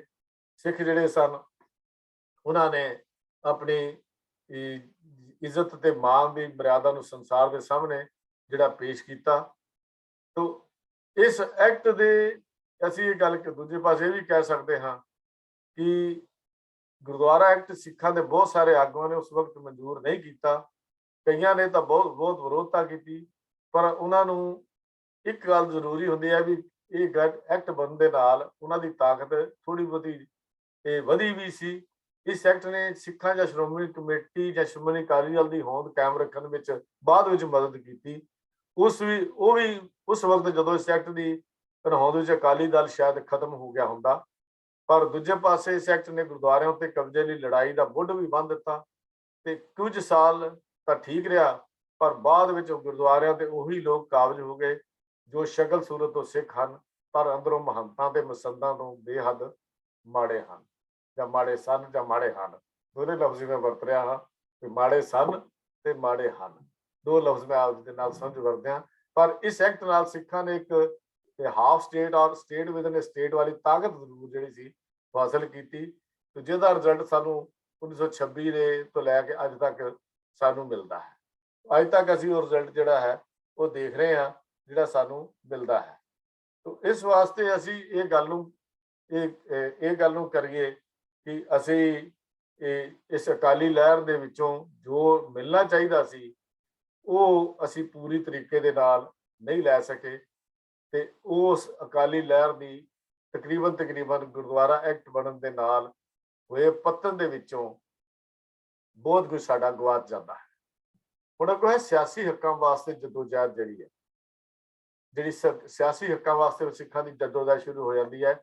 ਇਸ ਤੋਂ ਬਾਅਦ ਕਿਉਂਕਿ ਅਕਾਲੀ ਲਹਿਰ ਖਤਮ ਹੋ ਜਾਂਦੀ ਹੈ, ਫਿਰ 1926 ਤੱਕ ਸਿੱਖਾਂ ਦੀ ਸਿਆਸੀ ਨੁਮਾਇੰਦਗੀ ਸੈਂਟਰਲ ਸਿੱਖ ਲੀਗ ਹੀ ਕਰ ਰਹੀ ਸੀ। ਸੈਂਟਰਲ ਸਿੱਖ ਲੀਗ ਦਾ ਜਨਮ ਪਹਿਲਾਂ ਮੈਂ ਦੱਸ ਸਕਾਂ 1919 ਦੇ ਵਿੱਚ ਹੋਇਆ ਸੀ, ਪਰ ਸਿਰਫ 1 ਸਾਲ ਦੇ ਅੰਦਰ ਹੀ 29 ਅਕਤੂਬਰ 1920 ਦੇ ਦਿਨ ਸਿੱਖ ਲੀਗ ਦਾ ਅਕਾਲੀ ਸੋਚ ਵਾਲਿਆਂ ਦਾ ਕਬਜ਼ਾ ਹੋ ਗਿਆ, ਤੇ ਸੈਂਟਰਲ ਸਿੱਖ ਲੀਗ ਨਾ ਤਾਂ ਸਿਆਸੀ ਪੱਖੋਂ ਤੇ ਨਾ ਹੀ ਧਾਰਮਿਕ ਪੱਖੋਂ ਕੋਈ ਅਹਿਮ ਰੋਲ ਅਦਾ ਕਰ ਸਕੀ। ਇਹਦੀ ਕਮਾਨ ਜਿਹੜੀ ਸੀ ਉਹਨਾਂ ਆਗੂਆਂ ਦੇ ਹੱਥ ਵਿੱਚ ਸ਼੍ਰੋਮਣੀ ਗੁਰਦੁਆਰਾ ਪ੍ਰਬੰਧਕ ਕਮੇਟੀ ਤੇ ਸ਼੍ਰੋਮਣੀ ਅਕਾਲੀ ਦੇ ਮੁਖੀ ਆਗੂ ਸਨ। ਪਰ 1920 ਵਿੱਚ ਖੜਕ ਸਿੰਘ ਦਾ ਕਬਜ਼ਾ ਹੋਣ ਮਗਰੋਂ ਇਸ ਜਥੇਬੰਦੀ ਨੇ ਕੋਈ ਰੋਲ ਅਦਾ ਨਹੀਂ ਕੀਤਾ, ਤੇ ਇਹਨਾਂ ਦਾ ਵੱਡਾ ਕੰਮ ਸਿਰਫ ਮਤੇ ਪਾਸ ਕਰਨਾ ਹੀ ਜਿਹੜਾ ਸਿੱਖ ਲੀਗ ਦਾ ਰਹਿ ਗਿਆ ਸੀ। ਗੁਰਦੁਆਰਾ ਐਕਟ 1926 ਦੇ ਵਿੱਚ ਪਹਿਲੀਆਂ ਚੋਣਾਂ ਹੁੰਦੀਆਂ ਨੇ, ਮੈਂ ਜ਼ਿਕਰ ਕਰ ਚੁੱਕਾ ਹਾਂ। ਚੋਣਾਂ ਵਿੱਚ ਬਾਬਾ ਖੜਕ ਸਿੰਘ ਮਾਸਟਰ ਤਾਰਾ ਸਿੰਘ ਧੜੇ ਨੂੰ ਬਹੁਤ ਜ਼ਬਰਦਸਤ ਕਾਮਯਾਬੀ ਮਿਲਦੀ ਹੈ। ਇਸ ਮਗਰੋਂ ਇਸ ਧੜੇ ਦਾ ਨਾਂ ਅਕਾਲੀ ਪਾਰਟੀ ਵਜੋਂ ਜਾਣਿਆ ਜਾਣ ਲੱਗ ਪਿਆ, ਜਿਹੜਾ ਫੁੱਟ ਹੋਇਆ ਸੀ। ਇੱਕ ਪਾਸੇ ਦੂਜੀ ਪਾਰਟੀ ਸੀ, ਇੱਕ ਪਾਸੇ ਇਹ ਪਾਰਟੀ ਸੀ। ਇਹਨਾਂ ਨੂੰ ਕਿਉਂ ਜਿੱਤ ਮਿਲ ਗਈ, ਇਹ ਅਕਾਲੀ ਬਣ ਗਏ। ਅਕਾਲੀ ਪਾਰਟੀ ਵਿੱਚ ਜਾਣ ਲੱਗ ਪਿਆ। ਦੂਜਾ ਧੜਾ ਮਹਿਤਾਬ ਸਿੰਘ ਤੇ ਗਿਆਨੀ ਸ਼ੇਰ ਸਿੰਘ ਦਾ ਸੀ, ਉਹ ਚੋਣਾਂ ਤੋਂ ਪਹਿਲਾਂ ਸ਼੍ਰੋਮਣੀ ਕਮੇਟੀ ਧੜਾ ਉਹਦਾ ਨਾਂ ਰੱਖਿਆ ਜਾਂਦਾ ਸੀ, ਪਰ ਸ਼ਰਤਾਂ ਮੰਨ ਕੇ ਰਿਹਾਈਆਂ ਲੈਣ ਵਾਲਿਆਂ ਕਾਰਨ ਇਹਨਾਂ ਧੜਾ ਮਿਲਵਰਤਨੀਆਂ ਧੜਾ ਭਾਵ ਸ਼ਰਤਾਂ ਮੰਨੂ ਧੜੇ ਨਾਲ ਪ੍ਰਸਿੱਧ ਹੋ ਗਿਆ। ਫੁੱਟਾਂ ਜਿਹੜੀਆਂ ਪੈਂਦੀਆਂ ਨੇ ਉਹ ਇਸ ਤਰ੍ਹਾਂ ਹੀ ਪੈਂਦੀਆਂ, ਨਾਂ ਵੀ ਰੱਖ ਦਿੱਤੇ ਜਾਂਦੇ ਆ ਵੀ ਇਹ ਮਿਲਵਰਤਨੀਆਂ ਧੜਾ ਹੈ ਜਾਂ ਸ਼ਰਤਾਂ ਮੰਨੂ ਧੜਾ ਹੈ, ਉਹਦਾ ਨਾਂ ਜਿਹੜਾ ਸੀ ਉਹ ਰੱਖ ਦਿੱਤਾ ਗਿਆ। ਕਾਫੀ ਦੇਰ ਤੱਕ ਦੋਵੇਂ ਧੜੇ ਇੱਕ ਦੂਜੇ ਤੇ ਇਲਜ਼ਾਮ ਤਾਂ ਲਾਉਂਦੇ ਰਹੇ, ਤੇ ਕਈ ਵਾਰ ਉਹਨਾਂ ਦੀ ਲਫ਼ਜ਼ੀ ਬਹੁਤ ਘਟੀਆ ਦਰਜੇ ਦੀ ਵੀ ਹੋਇਆ ਕਰਦੇ ਸਨ। ਖੈਰ ਇਹ ਮਾਹੌਲ ਕਈ ਮਹੀਨੇ ਚੱਲਦਾ ਰਿਹਾ, ਤੇ ਅਕਾਲੀ ਪਾਰਟੀ ਦੇ ਕਬਜ਼ੇ ਤੋਂ ਕੁਝ ਚਿਰ ਮਗਰੋਂ ਇਸ ਇਲਜ਼ਾਮਬਾਜ਼ੀ ਦੀ ਤੇਜ਼ੀ ਕੁਝ ਘਟ ਗਈ ਜਦੋਂ 26 ਦੀਆਂ ਇਲੈਕਸ਼ਨਾਂ ਹੋ ਗਈਆਂ। ਹੌਲੀ ਹੌਲੀ ਉਹਨਾਂ ਦੀ ਸਰਗਰਮੀ ਵੀ ਜਿਹੜੀ ਦੂਜੇ ਧੜੇ ਦੀ ਉਹ ਘਟ ਗਈ। ਇਸ ਲਹਿਰ ਦੇ ਵਿੱਚੋਂ ਅਸੀਂ ਜੋ ਦੇਖਦੇ ਹਾਂ, ਅੱਗੋਂ ਜਾ ਕੇ ਹੁਣ ਆਜ਼ਾਦੀ ਦੀ ਲਹਿਰ ਦੇ ਵਿੱਚ ਲਹਿਰ ਬਦਲ ਜਾਂਦੀ ਹੈ। ਇਹਦੇ ਆਗੂ ਜਿਹੜੇ ਹਨ ਕਾਂਗਰਸ ਦੇ ਨਾਲ ਮਿਲ ਕੇ ਕਿਵੇਂ ਚੱਲਦੇ ਨੇ, ਸਾਈਮਨ ਕਮਿਸ਼ਨ ਕਿਵੇਂ ਦੇ ਭਾਰਤ ਵਿੱਚ ਆਉਂਦਾ, 1900 ਲਾਰਡ ਰਿਪਨ ਨੇ ਕਿਹੜੇ ਐਲਾਨ ਕੀਤੇ, ਇਹ ਕਿਸ ਤਰ੍ਹਾਂ ਇਹ ਸਾਰਾ ਚੱਲਦਾ, ਕਾਂਗਰਸ ਦੇ ਸੈਸ਼ਨ ਜਿਸ ਅਕਾਲੀ ਕਿਵੇਂ ਸ਼ਾਮਲ ਹੁੰਦੇ ਰਹੇ। ਮੇਰਾ ਖਿਆਲ ਹੈ ਵੀ ਇਹਨਾਂ ਬਾਰੇ ਸਾਨੂੰ ਬਹੁਤਾ ਵਿਸਤਾਰ ਕਰਨ ਦੀ ਲੋੜ ਨਹੀਂ ਜਾਪਦੀ। ਜੋ ਮੈਨੂੰ ਆਪ ਨੂੰ ਜਾਪਦਾ ਹੈ ਵੀ ਇਤਿਹਾਸ ਕੋਈ ਉਹੋ ਜਿਹਾ ਇਤਿਹਾਸ ਨਹੀਂ ਹੈ ਜੋ ਸਿੱਖ ਇਤਿਹਾਸ ਦੇ ਨਾਲ ਬਹੁਤਾ ਹੁੰਦਾ ਰਹੇ। ਪਰ ਇਹ ਗੱਲ ਜ਼ਰੂਰ ਹੈ ਕਿ ਇਹਨਾਂ ਦੇ ਨਾਲ ਵਾਅਦੇ ਜੋ ਕੀਤੇ ਗਏ, ਮਹਾਤਮਾ ਗਾਂਧੀ ਜਿਹੜੇ ਕੁਝ ਬਿਆਨ ਹਨ, ਉਹ ਅਸੀਂ ਇਹ ਕਹਿ ਸਕਦੇ ਹਾਂ ਵੀ ਇੱਕ ਆਜ਼ਾਦੀ ਦੀ ਲੜਾਈ ਵਿੱਚ ਸਿੱਖਾਂ ਦਾ ਹਿੱਸਾ ਉਹ ਵੱਖਰਾ ਵਿਸ਼ਾ ਹੈ ਜਿਹੜਾ ਅਸੀਂ ਗੱਲ ਕਰਾਂਗੇ ਵੀ ਉਹ ਸਿੱਖਾਂ ਦਾ ਕਿੰਨੀਆਂ ਕੁਰਬਾਨੀਆਂ ਦਿੱਤੀਆਂ, ਕਿੰਨਾ ਹਿੱਸਾ ਸੀ ਆਜ਼ਾਦੀ ਦੀ ਲੜਾਈ ਵਿੱਚ ਸਿੱਖਾਂ ਦਾ। ਉਹਦੇ ਵਿੱਚ ਉਹ ਸਾਰੇ ਬਿਆਨ ਜੋ ਮੋਤੀ ਲਾਲ ਨਹਿਰੂ, ਜਵਾਹਰ ਲਾਲ ਨਹਿਰੂ, ਮਹਾਤਮਾ ਗਾਂਧੀ ਜਾਂ ਲਾਜਪਤ ਰਾਏ ਜਾਂ ਉਹਦੀ ਅਖਬਾਰਾਂ ਵਿੱਚ ਛਪੇ ਹੋਏ ਜਾਨ ਤੁਮ ਦਰਦੇ ਹਿੰਦ का मसीहा हो अकालियो, स्वराज का जो राज हो अपने देश में होगा तुम्हारे हाथ में झंडा अकालियो। ਇਹ ਕੁਝ ਕਹਿਣ ਵਾਲੇ ਦਿੱਤਾ ਕਿ ਕਿਵੇਂ ਹੋਇਆ, ਕਿਸ ਤਰ੍ਹਾਂ ਹੋਇਆ, ਇਹ ਕੁਝ ਗੱਲਾਂ ਜਿਹੜੀਆਂ ਹਨ ਇਹ ਵੱਖਰਾ ਇੱਕ ਵਿਸ਼ਾ ਜਿਹਾ ਬਣਦਾ ਹੈ। ਮੈਨੂੰ ਨਹੀਂ ਜਾਪਦਾ ਕਿ ਅਸੀਂ ਅਕਾਲੀ ਲਹਿਰ ਦੇ ਨਾਲ ਉਸ ਵਿਸ਼ੇ ਨੂੰ ਰਲਾ ਕੇ ਕੋਈ ਹੋਰ ਗੱਲ ਕਰੀਏ, ਕਿਉਂਕਿ ਅਕਾਲੀ ਲਹਿਰ ਦੀ ਸਮਾਪਤੀ ਜਿਹੜੀ ਗੁਰਦੁਆਰਾ ਐਕਟ ਬਣਨ ਦੇ ਨਾਲ ਹੀ ਹੋ ਜਾਂਦੀ ਹੈ। ਉਸ ਤੋਂ ਬਾਅਦ ਦਾ ਸਾਰੀ ਜਿਹੜੀ ਹਿਸਟਰੀ ਹੈ ਉਹ ਫਿਰ ਆਜ਼ਾਦੀ, ਭਾਰਤ ਨੂੰ ਅੰਗਰੇਜ਼ਾਂ ਕੋਲੋਂ ਕਿਵੇਂ ਆਜ਼ਾਦ ਕਰਾਉਣਾ, ਆਪ ਵੀ ਇਸ ਕਿ ਕਾਂਗਰਸ ਦੀ ਮਦਦ ਕਰਨੀ, ਫਿਰ ਰਾਜਨੀਤੀ ਵਿੱਚ ਆਉਣਾ 1935-36 ਵਿੱਚ ਜਾ ਕੇ ਰਾਜਨੀਤੀ ਦੇ ਵਿੱਚ ਵੀ ਆ ਜਾਣਾ, ਤੇ ਉਹ ਰਾਜਨੀਤੀ ਦੇ ਵਿੱਚ ਆ ਕੇ ਆਪਣੀ ਵੱਖਰੀ ਆਇਡੈਂਟੀਟੀ ਜਿਹੜੀ ਜੋ ਰਾਜਨੀਤੀ 'ਚ ਹੁੰਦਾ ਹੈ, ਜੋ ਅੱਜ ਹੋ ਰਿਹਾ ਹੈ, ਇਹ ਸਭ ਕੁਝ ਰਾਜਨੀਤੀ ਕਰਕੇ ਹੋ ਰਿਹਾ। ਸ਼੍ਰੋਮਣੀ ਕਮੇਟੀ ਦਾ ਕਮਜ਼ੋਰ ਹੋ ਜਾਣਾ, SGPC ਦਾ ਕਮਜ਼ੋਰ ਹੋ ਜਾਣਾ, ਤੇ ਰਿਜ਼ਲਟ ਹੈ ਰਾਜਨੀਤੀ ਦਾ, ਜਿਹੜੀ ਗੰਦੀ ਰਾਜਨੀਤੀ ਅੱਜ ਜਿਹੜੀ ਵੋਟਾਂ ਦੇ ਹਮੇਸ਼ਾ ਹੀ ਵੋਟਾਂ ਵਿੱਚੋਂ ਗੰਦੀ ਰਾਜਨੀਤੀ ਜਨਮ ਲੈਂਦੀ ਹੈ। ਤੇ ਚੋਣ ਸਿਸਟਮ ਜਿਹੜਾ ਅਪਣਾ ਲਿਆ ਗਿਆ ਸ਼੍ਰੋਮਣੀ ਗੁਰਦੁਆਰਾ ਪ੍ਰਬੰਧਕ ਕਮੇਟੀ ਨੇ, ਅੰਗਰੇਜ਼ ਨੇ ਇਹ ਗੱਲ ਉਦੋਂ ਹੀ ਕਹਿ ਦਿੱਤੀ ਸੀ ਕਿ ਅਸੀਂ ਇਹਨਾਂ ਨੂੰ ਸ਼੍ਰੋਮਣੀ ਕਮੇਟੀ ਨਹੀਂ ਦਿੱਤੀ, ਅਸੀਂ ਇਹਨਾਂ ਵਿੱਚ ਫੁੱਟ ਦਾ ਬੀਜ ਦਿੱਤਾ ਹੈ। ਇਹ ਜਦ ਤੱਕ ਇਹ ਐਕਟ ਦੇ ਅਧੀਨ ਸ਼੍ਰੋਮਣੀ ਕਮੇਟੀ ਤੇ ਚੱਲਦੀ ਰਹੇਗੀ, ਇਹ ਆਪੋ ਚ ਲੜਦੇ ਰਹਿਣਗੇ। ਉਹ ਬਿਲਕੁਲ ਸਾਬਤ ਠੀਕ ਗੱਲ ਸਾਬਤ ਹੋ ਰਹੀ ਹੈ। ਤੇ ਮਾਸਟਰ ਨਰਿੰਜਨ ਸਿੰਘ ਜੀ ਦਾ, ਜੋ ਮਾਸਟਰ ਤਾਰਾ ਸਿੰਘ ਦੇ ਭਰਾ ਸੀ, ਉਹਨਾਂ ਦਾ ਦਿੱਤਾ ਹੋਇਆ ਬਿਆਨ ਅੱਜ ਵੀ ਯਾਦ ਆਉਂਦਾ ਹੈ ਕਿ ਮਾਸਟਰ ਜੀ, ਇਹਨਾਂ ਮਹੰਤਾਂ ਕੋਲੋਂ ਤਾਂ ਆਪ ਜੀ ਨੇ ਗੁਰਦੁਆਰਾ ਆਜ਼ਾਦ ਕਰਾ ਲਿਆ ਹੈ, ਪਰ ਜਿਹੜੇ ਮਹੰਤਾਂ ਦੇ ਹੱਥਾਂ ਵਿੱਚ ਡੋਰ ਤੁਸੀਂ ਹੁਣ ਫੜਾ ਦਿੱਤੀ ਹੈ, ਇਹ ਮਹੰਤਾਂ ਨੇ ਕੋਲੋਂ ਗੁਰਦੁਆਰੇ ਆਜ਼ਾਦ ਨਹੀਂ ਹੋਣੇ। ਇਹ ਗੱਲਾਂ ਹੁਣ ਠੀਕ ਹੀ ਕੋਈ ਸਾਬਤ ਕਰ ਜਾਂਦੀਆਂ ਨੇ ਜਿਹੜੀਆਂ ਉਸ ਵੇਲੇ ਇਸ ਗੁਰਦੁਆਰਾ ਐਕਟ ਦੇ ਉੱਤੇ ਹੋਈਆਂ। ਔਰ ਇਹਦੇ ਵਿੱਚ ਬਹੁਤ ਸਾਰੀਆਂ ਸੋਧਾਂ ਦੀ ਅੱਜ ਲੋੜ ਹੈ ਗੁਰਦੁਆਰਾ ਐਕਟ ਵਿੱਚ ਕਰਨ ਦੇ ਲਈ, ਪਰ ਸਿੱਖ ਆਗੂ ਕਿਉਂਕਿ ਰਾਜਨੀਤੀ ਦੀ ਚਾਲ ਖੇਡਦੇ ਨੇ, ਰਾਜਨੀਤੀ ਕਰਦੇ ਨੇ, ਉਹਨਾਂ ਨੂੰ ਆਪਣੀ ਰਾਜਨੀਤੀ ਇਹਦੇ ਵਿੱਚੋਂ ਨਜ਼ਰ ਆਉਂਦੀ ਹੈ, ਉਹ ਚੰਗੀਆਂ ਸੋਧਾਂ ਕਰਨ ਲਈ ਵੀ ਇਹਦੇ ਲਈ ਤਿਆਰ ਨਹੀਂ ਹੁੰਦੇ। ਜਿਸ ਕਰਕੇ ਇਹ ਐਕਟ ਜਿਹੜਾ ਹੈ ਇਹ ਗੁਰਦੁਆਰਿਆਂ ਦੇ ਪ੍ਰਬੰਧ ਦੇ ਵਿੱਚ ਹੁਣ ਉਹ ਸਾਰਗਰ ਨਹੀਂ ਹੋ ਰਿਹਾ, ਕਾਮਯਾਬ ਨਹੀਂ ਹੋ ਰਿਹਾ। ਗੁਰਦੁਆਰਿਆਂ ਦੇ ਪ੍ਰਬੰਧ ਵਿੱਚ ਆ ਰਹੀਆਂ ਕਮੀਆਂ, ਜੋ ਕੁਝ ਰਾਜਨੀਤੀ ਦਾ ਵੱਧ ਰਿਹਾ ਬੋਲਬਾਲਾ, ਜਿਸ ਕਰਕੇ ਅੱਜ ਗੁਰਦੁਆਰੇ ਉਹ ਮਨੋਰਥ ਸਾਡੇ ਪੂਰੇ ਨਹੀਂ ਕਰ ਰਹੇ ਜਿਹੜਾ ਮਨੋਰਥ ਲਈ ਗੁਰਦੁਆਰੇ ਬਣਾਏ ਹੋਏ ਹਨ, ਜਾਂ ਗੁਰਦੁਆਰੇ ਦੇ ਸਿੱਖੀ ਦੇ ਪ੍ਰਚਾਰ ਦੇ ਲਈ ਹਨ। ਗੁਰਦੁਆਰੇ ਰਾਜਨੀਤੀ ਪਾਲਣ ਲਈ ਨਹੀਂ ਹਨ, ਗੁਰਦੁਆਰੇ ਸਿੱਖ ਤੇ ਸਿੱਖ ਸਿਧਾਂਤਾਂ ਦੇ ਪ੍ਰਚਾਰ ਲਈ ਬਣਾਏ ਗਏ ਸਨ। ਜਿਹੜੇ ਗੁਰੂ ਨਾਨਕ ਪਾਤਸ਼ਾਹ ਨੇ ਧਰਮਸ਼ਾਲਾ ਬਣਾਈਆਂ, ਉਹ ਧਰਮਸ਼ਾਲਾ ਦਾ ਅੱਜ ਮਨੋਰਥ ਜਿਹੜਾ ਉਹ 'ਚੋਂ ਧਰਮਸ਼ਾਲਾ ਤਾਂ ਰਹਿ ਗਈ, ਧਰਮ ਅਲੋਪ ਹੋ ਗਿਆ। ਉਹ ਜਿਹੜੀ ਧਰਮਸ਼ਾਲਾ ਦਾ ਲਫ਼ਜ਼ ਵਰਤਿਆ ਸੀ ਗੁਰੂ ਨਾਨਕ ਪਾਤਸ਼ਾਹ ਨੇ, ਇਹ ਧਰਮ ਕਮਾਉਣ ਦਾ ਪਾਠਸ਼ਾਲਾ ਜਾਂ ਪਾਠਸ਼ਾਲਾ, ਪਾਠ ਦਾ ਲਫ਼ਜ਼ ਅਲੋਪ ਹੋ ਗਿਆ, ਸ਼ਾਲਾ ਲਫ਼ਜ਼ ਬਾਕੀ ਬਚ ਗਿਆ। ਧਰਮਸ਼ਾਲਾ ਦੇ ਵਿੱਚੋਂ ਧਰਮ ਅਲੋਪ ਹੋ ਗਿਆ, ਅੱਜ ਸ਼ਾਲਾ ਲਫ਼ਜ਼ ਹੀ ਬਾਕੀ ਬਚ ਗਿਆ। ਅੱਜ ਜੋ ਕੁਝ ਵਾਪਰ ਰਿਹਾ ਹੈ, ਜੋ ਅਸੀਂ ਦੇਖ ਰਹੇ ਹਾਂ, ਸ਼੍ਰੀ ਗੁਰੂ ਗ੍ਰੰਥ ਸਾਹਿਬ ਜੀ ਦੇ ਸਰੂਪਾਂ ਦਾ ਉੱਥੋਂ ਗੁੰਮ ਹੋ ਜਾਣਾ, ਜਿਹਦੇ ਬਾਰੇ ਕੁਝ ਨਾ ਪਤਾ ਲੱਗਣਾ, ਫਿਰ ਸ਼੍ਰੀ ਗੁਰੂ ਗ੍ਰੰਥ ਸਾਹਿਬ ਜੀ ਦੀ ਹੋਈ ਬੇਦਬੀ ਬਾਰੇ ਕੁਝ ਵੀ ਨਾ ਹੋਣਾ, ਉਹਨਾਂ ਦੇ ਅੱਜ ਤੱਕ 8-8 ਸਾਲ ਬੀਤਣ ਤੋਂ ਬਾਅਦ ਵੀ ਉਹਨਾਂ ਦੇ ਦੋਸ਼ੀਆਂ ਦਾ ਹੀ ਪਤਾ ਨਾ ਲਗਾ ਸਕਣਾ। ਔਰ ਇੱਥੋਂ ਤੱਕ ਅਸੀਂ ਕਹਿ ਲਈਏ ਨਗਾਰ ਸਾਡੇ ਉੱਤੇ ਵਿੱਚ ਆ ਚੁੱਕਾ ਹੈ ਕਿ ਅਸੀਂ ਕੁਝ ਵੀ ਉਹਦੇ ਬਾਰੇ ਸੁਧਾਰ ਵਾਲੇ ਪਾਸੇ ਸੋਚਣ ਨੂੰ ਵੀ ਤਿਆਰ ਨਹੀਂ ਹੋ ਰਹੇ। ਉਹ ਸਾਰਾ ਰਿਜ਼ਲਟ ਗੁਰਦੁਆਰਾ ਐਕਟ ਦੇ ਵਿੱਚੋਂ ਜਨਮ ਲਿਆ, ਜਿਹਨੇ ਸਾਨੂੰ ਚੋਣਾਂ ਰਾਹੀਂ ਇਹ ਸ਼੍ਰੋਮਣੀ ਕਮੇਟੀ ਚੁਣਨ ਦਾ ਅਧਿਕਾਰ ਦੇ ਦਿੱਤਾ। ਸਾਡੇ ਅਸਲ ਵਿੱਚ ਗੁਰੂ ਸਾਹਿਬ ਜੀ ਨੇ ਸਿਲੈਕਸ਼ਨ ਕੀਤੀ ਹੈ, ਇਲੈਕਸ਼ਨ ਨਹੀਂ ਕੀਤੀ। ਇਹ ਸਾਡਾ ਇੱਕ ਸ਼ੁਰੂ ਤੋਂ ਸਿਧਾਂਤ ਸਿਲੈਕਸ਼ਨ ਦਾ ਰਿਹਾ, ਇਲੈਕਸ਼ਨ ਦਾ ਨਹੀਂ ਰਿਹਾ। But the best 5 any 5 but the best 5 ਦਾ ਸਿਧਾਂਤ ਰਿਹਾ। ਅੱਜ ਉਹ ਬੈਸਟ ਵਾਲੀ ਜਿਹੜੀ ਗੱਲ ਸੀ ਉਹ ਸ਼ਾਇਦ ਅਲੋਪ ਹੋ ਚੁੱਕੀ ਹੈ। ਹੁਣ ਤਾਂ ਕੋਈ 5 ਜਿਹਦੇ ਸਿਰ ਤੇ ਕੇਸ ਹਨ ਨਹੀਂ ਹਨ ਉਹ ਵੀ ਅਕਾਲੀ ਹੈ, ਜਿਹਦੇ ਹੱਥ 'ਚ ਜਿਹਨੇ ਅੰਮ੍ਰਿਤ ਛਕਿਆ ਨਹੀਂ ਛਕਿਆ ਉਹ ਵੀ ਅਕਾਲੀ ਹੈ। ਹਰ ਬੰਦਾ ਹੀ ਅਕਾਲੀ ਹੈ, ਜਿਹਨੂੰ ਮਰਜ਼ੀ ਸ਼ਾਮਿਲ ਕਰ ਲਓ, ਭਾਵੇਂ ਉਹ ਮਾਫੀਆ ਹੈ ਤੇ ਭਾਵੇਂ ਕੋਈ ਹੈ। ਅੱਜ ਇਸ ਗੱਲ ਦੇ ਉੱਤੇ ਇਹ ਸਾਰਾ ਵਿਗਾੜ ਕਿੱਥੋਂ ਪਿਆ? ਵੋਟਾਂ ਲੈਣ ਦੇ ਲਈ, ਵੋਟਾਂ ਦੀ ਰਾਜਨੀਤੀ ਵਿੱਚੋਂ ਇਹ ਸਾਰਾ ਕੁਝ ਜਨਮ ਹੋਇਆ। ਜਿਹੜੇ ਫੁੱਟ ਦੇ ਬੀਜ ਬੀਜੇ ਸਨ ਉਸ ਗੁਰਦੁਆਰਾ ਐਕਟ ਬਣਨ ਦੇ ਨਾਲ ਉਹ ਸੱਚਮੁੱਚ ਹੀ ਵੇਲੇ ਉਸ ਵੇਲੇ ਤਾਂ ਬੜੇ ਚੰਗੇ ਜਾਪਦੇ ਸਨ, ਪਰ ਉਸ ਅਧੀਨ ਚੱਲ ਰਹੀ ਇਸ ਇਲੈਕਸ਼ਨ ਸਿਸਟਮ ਨੇ ਜੋ ਗੁਰਦੁਆਰਿਆਂ ਵਿੱਚ ਵੀ ਆ ਵੜਿਆ, ਛੋਟੇ ਛੋਟੇ ਗੁਰਦੁਆਰਿਆਂ ਵਿੱਚ ਵੀ ਧੜੇ ਖੜੇ ਹੋ ਗਏ। ਇੱਕ ਗੁਰਦੁਆਰੇ ਤੋਂ ਦੂਜੇ ਗੁਰਦੁਆਰੇ ਨੇ ਜਨਮ ਲੈ ਲਿਆ, ਦੂਜੇ ਗੁਰਦੁਆਰੇ ਤੋਂ ਤੀਜੇ ਗੁਰਦੁਆਰੇ ਨੇ ਜਨਮ ਲੈ ਲਿਆ। ਇਹ ਸਾਰਾ ਰਿਜ਼ਲਟ ਇਲੈਕਸ਼ਨ ਸਿਸਟਮ ਦੇ ਵਿੱਚੋਂ ਪਿਆ। ਪ੍ਰਧਾਨ ਬਣਨ ਦੀ ਦੌੜ, ਪ੍ਰਧਾਨ ਬਣਨ ਦੀ ਚੌਧਰ, ਆਗੂ ਬਣਨ ਦੀ ਚੌਧਰ ਨੇ ਅੱਜ ਸਿੱਖਾਂ ਵਿੱਚੋਂ ਸਿਧਾਂਤ ਨੂੰ ਅਲੋਪ ਕਰ ਦਿੱਤਾ ਹੈ। ਜੋ ਸਿਧਾਂਤ ਸ਼੍ਰੀ ਗੁਰਦੁਆਰਿਆਂ ਵਿੱਚ ਪ੍ਰਚਾਰਿਆ ਜਾਣਾ ਸੀ, ਉਸ ਸਿਧਾਂਤ ਦੀ ਥਾਂ ਤੇ ਅੱਜ ਆਪਣੀ ਚੌਧਰ, ਆਪਣੀ ਹਉਮੈ ਦੇ ਪੱਠੇ ਉੱਥੇ ਜਿਹੜੇ ਹੈ ਆਪਣੀ ਹਉਮੈ ਨੂੰ ਪੱਠੇ ਪਾਏ ਜਾ ਰਹੇ ਹਨ।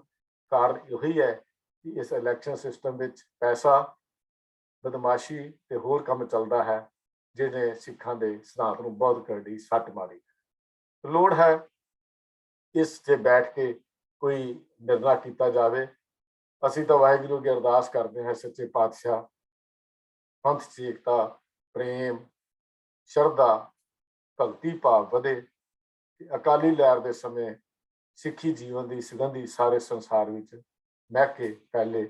ਅਸੀਂ ਗੁਰੂ ਅੱਗੇ ਇਹੋ ਹੀ ਅਰਦਾਸ ਕਰ ਸਕਦੇ ਹਾਂ। ਉਹੀ ਅਕਾਲੀ ਲਹਿਰ ਦੇ ਸ਼ਹੀਦਾਂ ਨੂੰ ਯਾਦ ਕਰਨ ਦਾ ਅਸਲੀ ਢੰਗ ਹੈ ਕਿ ਗੁਰੂ ਅੱਗੇ ਅਰਦਾਸ ਕਰੀਏ, ਮਹਾਰਾਜ ਪੰਥ 'ਚ ਏਕਤਾ, ਪ੍ਰੇਮ, ਸ਼ਰਧਾ, ਭਗਤੀ ਭਾਵ ਵਧੇ। ਅਕਾਲੀ ਲਹਿਰ ਵਾਂਗੂ ਇਹਦੀ ਸੁਗੰਧੀ ਅੱਜ ਵੀ ਸਾਰੇ ਸੰਸਾਰ ਵਿੱਚ ਫੈਲੇ। ਹੋਈਆਂ ਭੁੱਲਾਂ ਚੁੱਕਾਂ ਦੀ ਖਿਮਾ ਦੀ, ਫਤਿਹ ਦੀ ਸਾਂਝ ਕਰੋ। ਵਾਹਿਗੁਰੂ ਜੀ ਕਾ ਖਾਲਸਾ, ਵਾਹਿਗੁਰੂ ਜੀ ਕੀ ਫਤਿਹ।